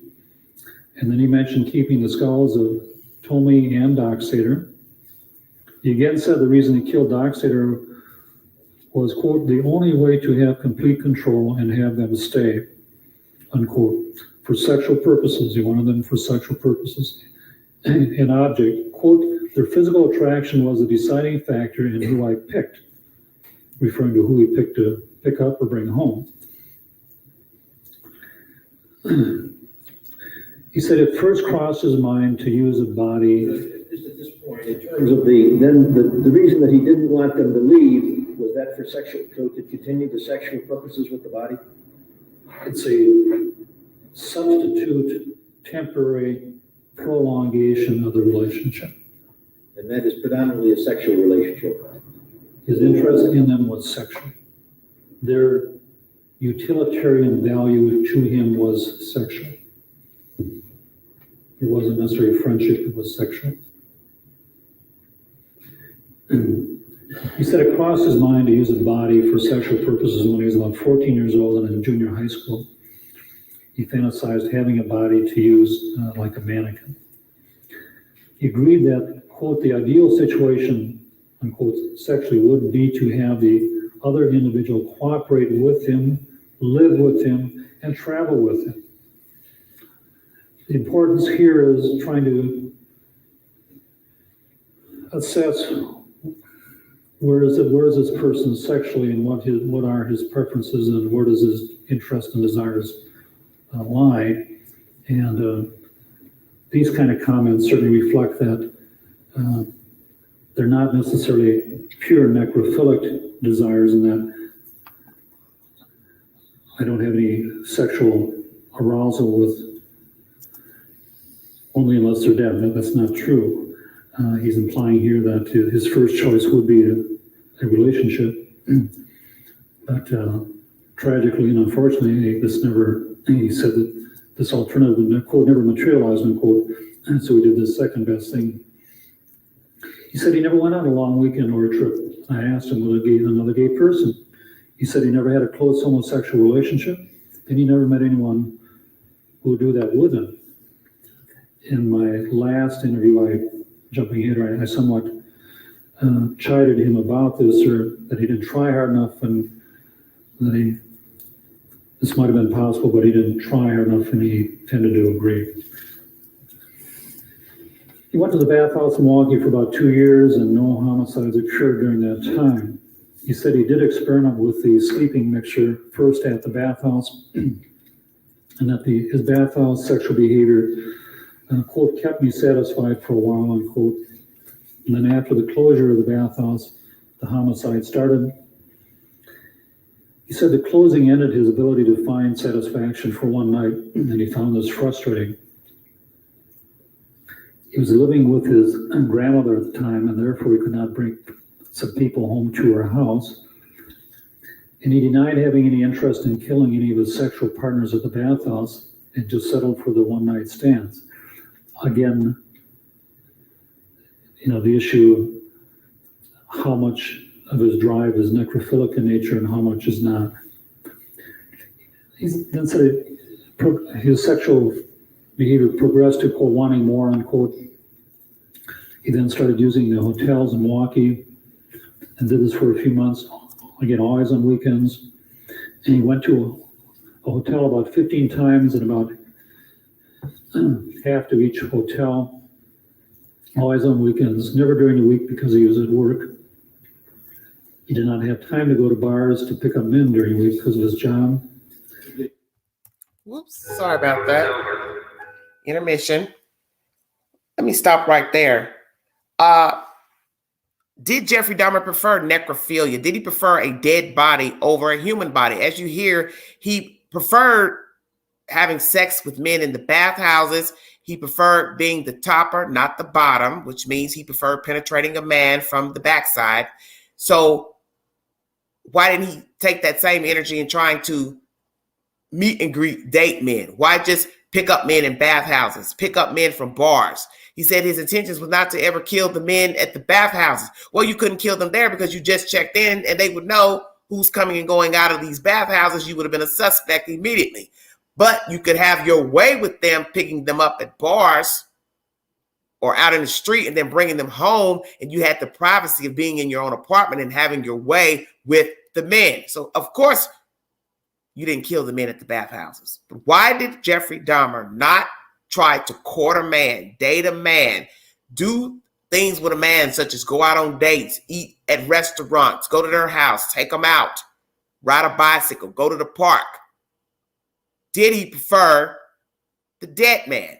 And how do you become more fascinated in trying to, what is the word I want to, be intimate with a dead man versus a live one? Because with a live man, woman, you get interaction.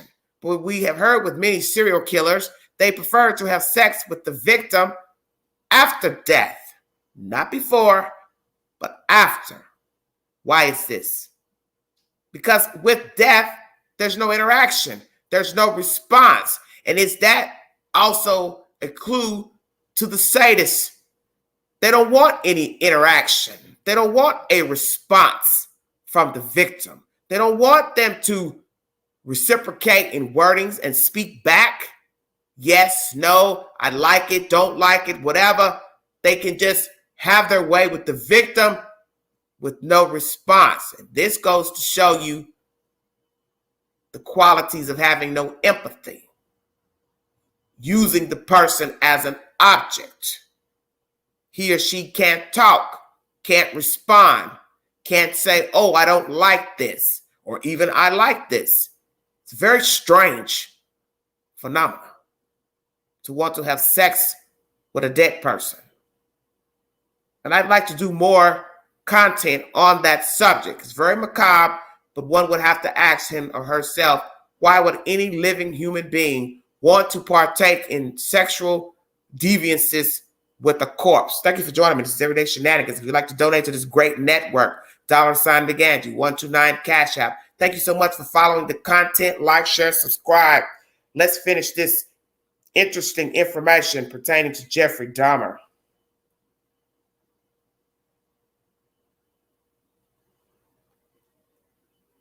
Tell the jury what observations or conclusions or inferences you draw from that he was restricting these activities and could restrict these activities to weekends. It's just, he has the interest during the time. The interest is with him, it doesn't go away. The issue is, when does he act on it, do something about it? And such factors as being employed, his job, outside structure like that, he was able to refrain, and he had some control over as to when he followed through with his sexual desires. He said he used the sleeping mixture each time at the hotels, and the individual would wake up and leave. And that he stopped using these hotels after the Tommy death at the hotel. And after the Tommy case, he said he took 2 or 3 men back to his grandmother's who he did not kill, and they later left. He said there were 4 homicides at grandmother's, including the Tommy case. When asked how he decided which ones he let go, these men are showing up at grandmother's and some don't leave and some do. He said, quote, "Those that left I met while I was quite drunk. I lost my attraction to them as I was sobering up," unquote.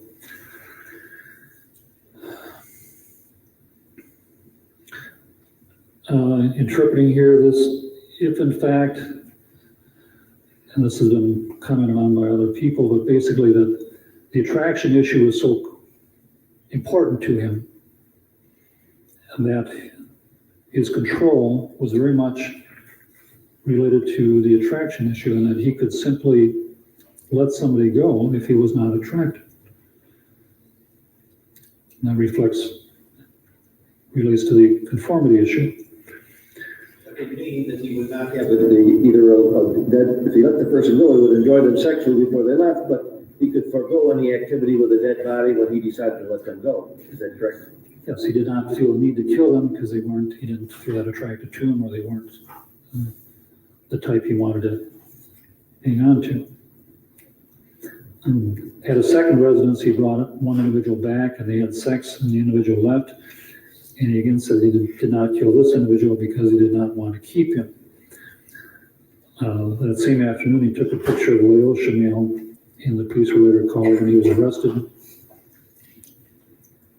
He said he wasn't going to hotels while living at his second residence, and any homosexual contacts during that time took place in the quote viewing booths unquote at magazine stores. He and the other gay person would kiss and masturbate each other in the booth.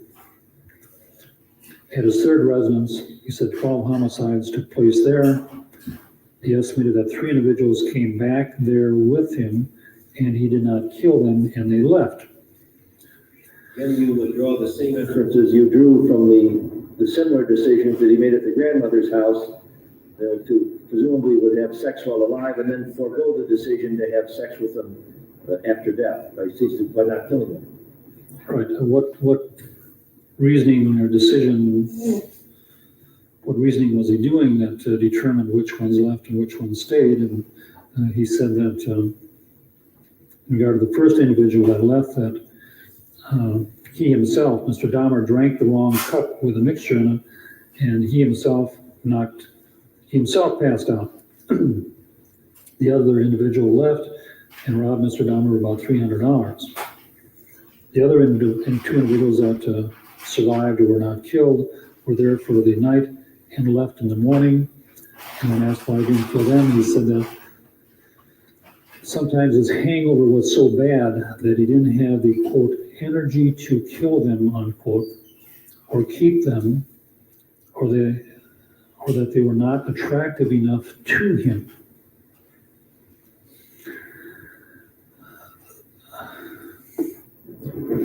Which again, simply my interpretation, to see fatigue factor or hangover factor, this type of thing.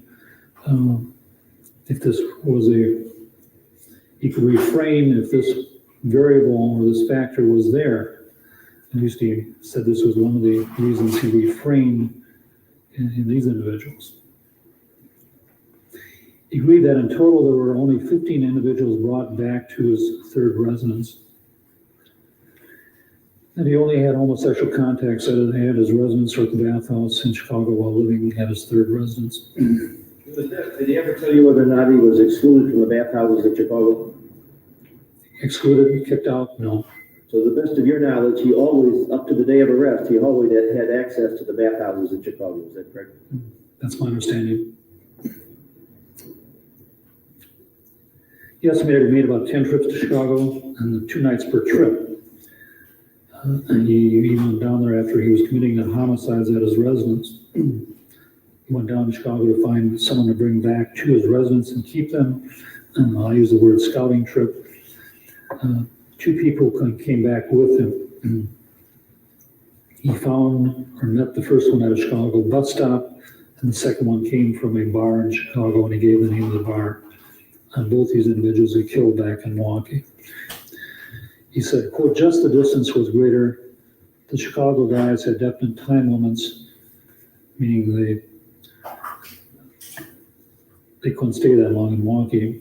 I like Chicago better, greater variety, better nightclubs, unquote.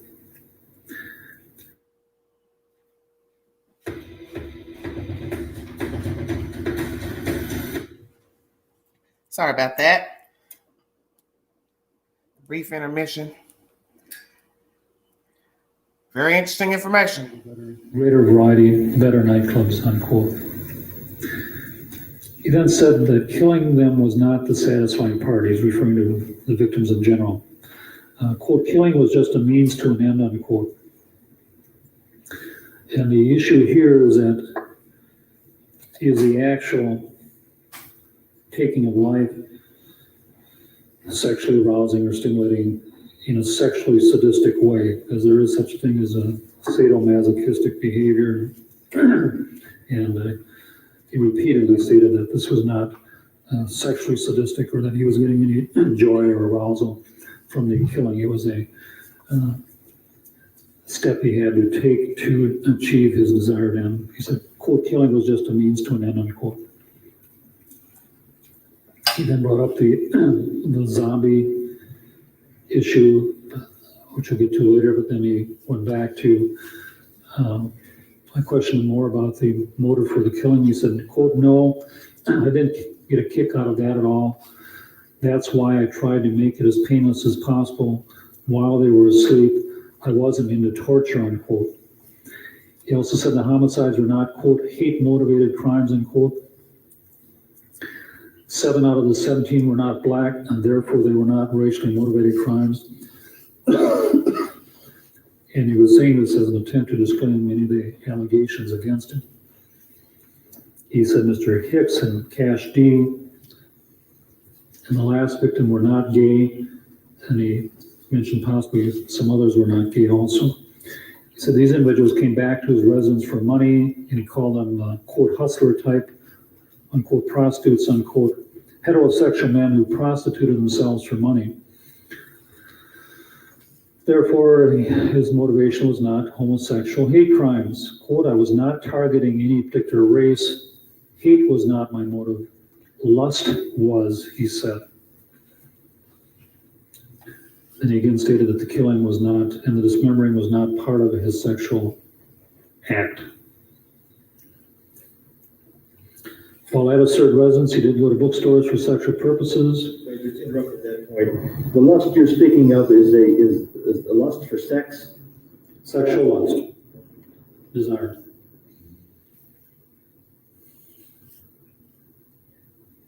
At a certain residence, he did not go to bookstores for sexual purposes. He just went to Chicago or used his apartment. He was no longer using hotels.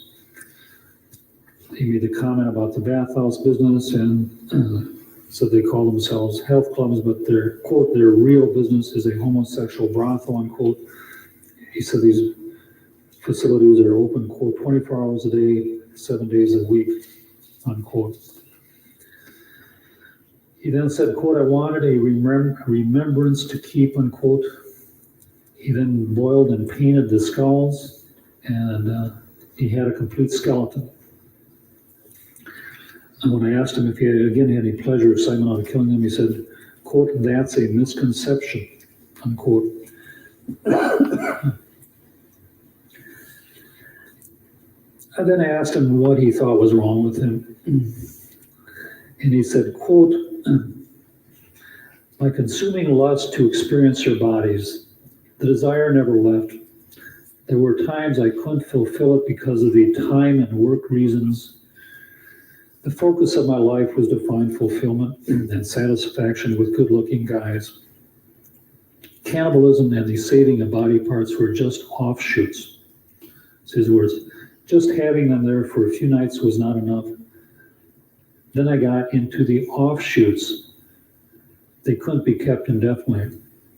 So kind of starting a new phase here where we go from a few hours of a drug state to a few days, to a few hours to a few days of a deceased body phase, and now we're into having some mementos after the body has to be disposed of. He said the bodies could be left intact for a few days and then he would have to dispose of them. He expressed surprise that the last body decomposed so rapidly and that there's some maggots on the face within a couple days. He would kill them and use their bodies for a few days.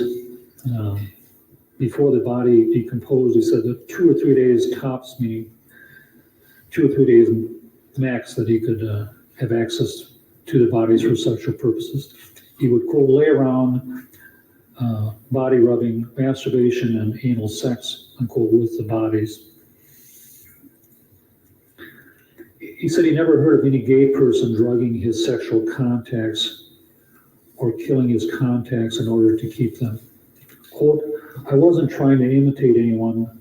All the ideas came from within, unquote. And he mentioned an article.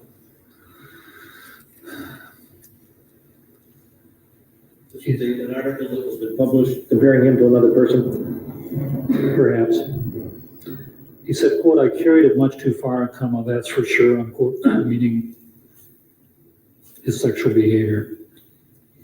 He said it was common that his contacts would want to stay, but they couldn't, and they had to leave, and thus he had to kill them to keep them, which is pretty unfortunate.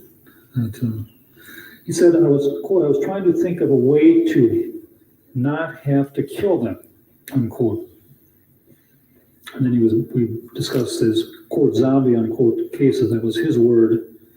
He said he would drill a small hole through the top of the skull and into the brain. And he did this on about 4 or 5 victims. He used a baster. He described where he got it. And he injected diluted muriatic acid into the skull. And this was the same acid he used to, quote, acidify the skeletons, half acid and half water. He then said the body parts would get, quote, mushy, unquote, and he would flush the mixture down the toilet. He would scoop it out of the barrel after about 2 weeks and put it in the toilet. He said he kept 11 skulls. Quote, some didn't dry out so well, so I destroyed them, unquote. Could you just pause a minute? Had there been discussion of how he was disposing of the flesh, or basically the bones, when you're talking now about the apartment building on North 25th, is that correct? Yeah, that discussion comes later. This whole interview was trying to give overall time frames and some degree of categorizations of where things are going on. And we weren't into the specific names yet. There's a later, more detailed discussion about the disposal. He said drilling the hole in the skull was, quote, an experiment. It never worked out, unquote. So he tried this technique on his last 4 or 5 victims and put acid in the hole on 4 of the victims and boiling water in 1 of the victims. He said the 5 individuals did not get into a, quote, zombie, unquote, state. And he said he injected them while they were drugged. He wanted the individuals to be, this is a motive for the drilling, he wanted the individuals to be, quote, open to my suggestion. I wanted an indefinite effect, unquote.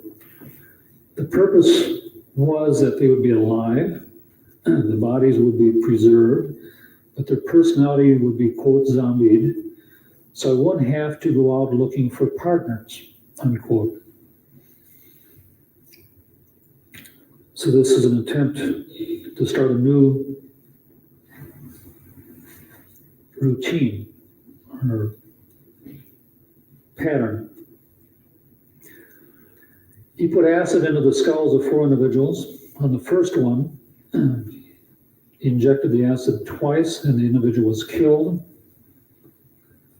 On the individual he injected with boiling water, he said, quote, he was up and about for one day after the injection. This is after being questioned. I had to work, so I gave him a second dose of boiling water and left for work. When I returned the next morning, he had expired, unquote. He said this individual was the one he picked up at the bar in Chicago, Mr. Weinberger. He would inject while the individual was asleep or passed out. And then I asked him, I said, and he said he's told this to other doctors and his attorney. When asked, he said this individual was, quote, up and about, unquote, for one day. He said this victim seemed, quote, seemed tired. He talked in short sentences. He seemed confused. We didn't have any sexual contact. I was more interested in finishing the 12-pack in the fridge, unquote. Can you tell the jury what inferences you drew from that? This is Mr. Weinberger has survived the initial drilling and insertion of the acid, and he departs for a while, returns, and finds him still up and about, or not at least alive, but does not turn to exercise sexual activities with him. Did you draw any inferences or conclusions from that, or observations? From what I recall, as he was talking about this, the main thing was this experiment. This was a major thing for him. You have to appreciate his goal is to have this completely cooperative, passive individual that will let him do whatever he, Mr. Dahmer, wants to do sexually. And that's what he's trying to strive for. But the drawback of killing people is that, that has its drawbacks also. The work involved, the disposal problem, and he wanted a different approach, and this is one he was experimenting with. So I think during that time, his involvement with the experiment and the procedures, I think took priority in an experimental way, and that maybe his sexual behavior with him had less priority, and perhaps that's why he did not involve himself sexually.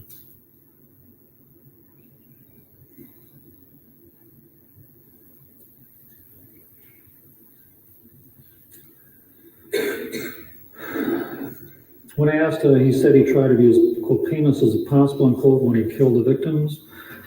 When asked how he did this, he said he strangled them while they were passed out, quote, all except for the last 4 or 5 victims, unquote, referring to the drilling.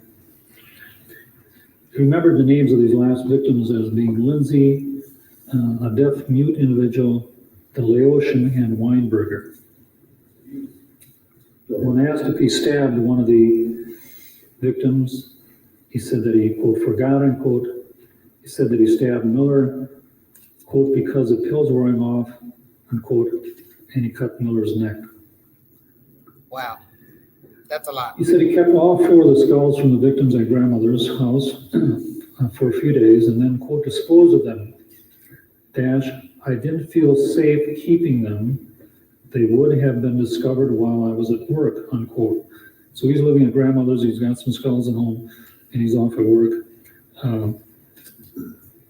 So he's concerned about that. He did keep the skull of the last grandmother case. And again, he's not, refers to the individual met at the cage. In regard to the other 12, he said he did not keep 2 of the skulls because they, quote, did not dry out well, unquote. Kept 11 skulls total. Painted them with spray paint quote, fake granite to give them an artificial appearance. So when I displayed them in the bedroom, so they wouldn't look real, to be on the safe side, so they would look like artificial skulls. If they looked real, I would get in trouble. In case of a break-in, to play it safe, it also gave them a uniform appearance after the bleaching. And my interpretation here is that, and I asked him about it, he said, indeed, if his place was broken into like anybody else is broken into, that the robber or the burglar, even though the burglar is committing a crime on Mr. Dahmer's apartment, he was concerned about the actual robber turning him into the police. So here, let's say one criminal is reporting another criminal, so to speak. So that's why the artificial paint, and this, again, I infer clearly reflects that he was aware of the wrongfulness of his behavior. When asked what he was worried about, he said that he was concerned about a possible break-in and the burglar reporting him to the police, and he agreed with me that he was concerned about getting caught. He said, quote, I did everything in my power so that wouldn't happen. I went to great pains to not be discovered, unquote. 3 minutes to 12. I'm not sure what the court's agenda is. We're going to. This is a good breaking point, sure. Yeah. We'll break for lunch and how about coming back at 1 o'clock? Right. All right, everybody. It's Dr. Frederick Foster, part 2 from Court TV. This just goes to show you how diabolical Jeffrey Dahmer was.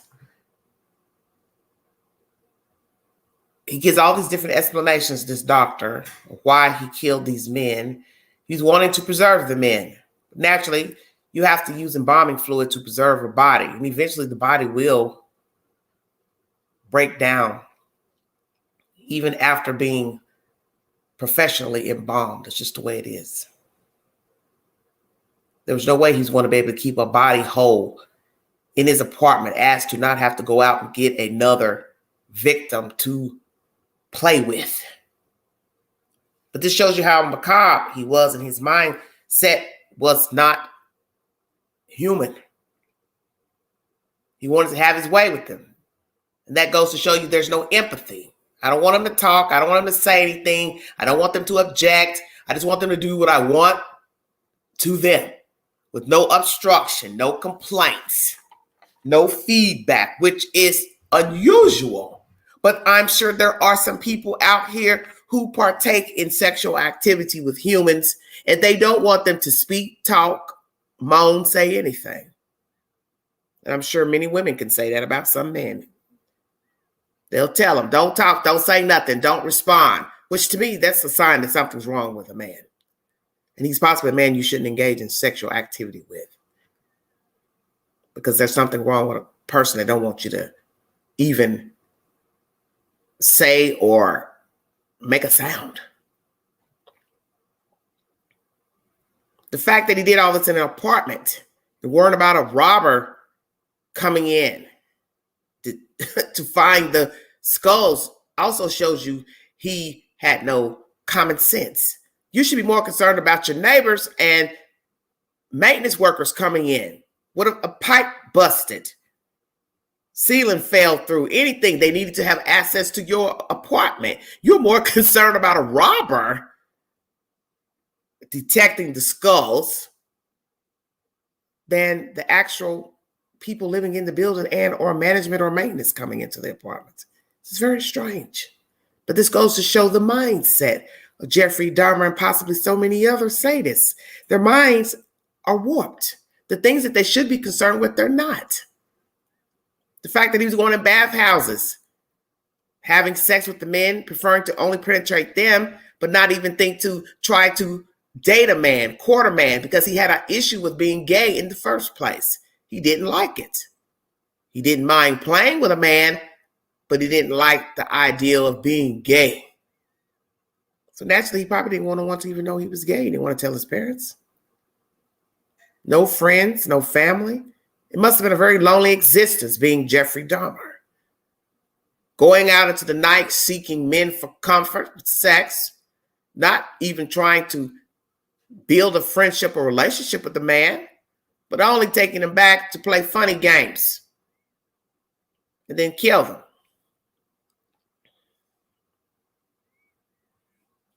It's a very sick, macabre notion. I want to have my way with them. I don't want a response. I don't want any feedback. That shows he had no empathy. He was numb. He was devoid of emotion, feelings. And as I said, he has taken many of these traits from his parents. They may not have been killers, but they passed on certain traits to Jeffrey Dahmer. He was a madman. And he possibly could have gotten help. Who knows? But he didn't, because he liked these thoughts. He liked the compulsions. That's why he acted on them. The obsessions, he acted on them.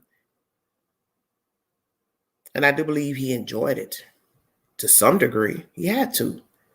Now, you will hear commentary that when he came to from his drunkenness, he wasn't so attracted to some of the men. Don't you find that interesting? But then that goes back to what men do with women. Pick up the women because they're drunk, inebriated, just want some sex, but not really attracted to them at the time. Or maybe he thought he was, but then once he came to, he looked at her and maybe she looked at him and both realized, damn, what have I done? Him don't look that good. She don't look that good. Interesting. Did alcohol help fuel his macabre thoughts? Because he drank a lot. He was an alcoholic. And it was told in his commentary by the doctor that he would blank out and he wouldn't be able to finish the job of preserving the body and or playing funny games with the victims because he passed out from being drunk. Then he comes to, he's tired, can't play the game. They've either left or still there, but he doesn't have the strength to continue the funny games.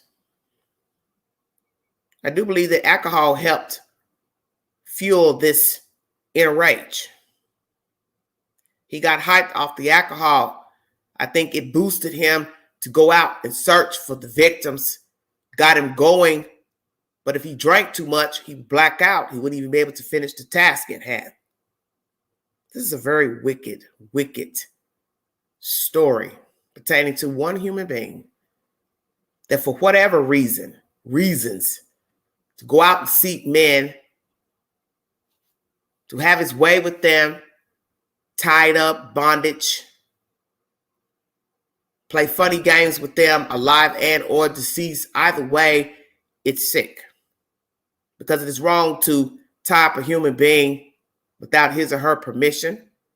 It is wrong to drug them, beat them up, stab them, then puncture holes into their skull with a drill and put acid and water inside as to preserve them, to keep them in an inhumane state for more funny games. And naturally, he couldn't keep the bodies because the body has to break itself down. That is its natural way of being. Because God didn't design for us to keep the dead around for play toys.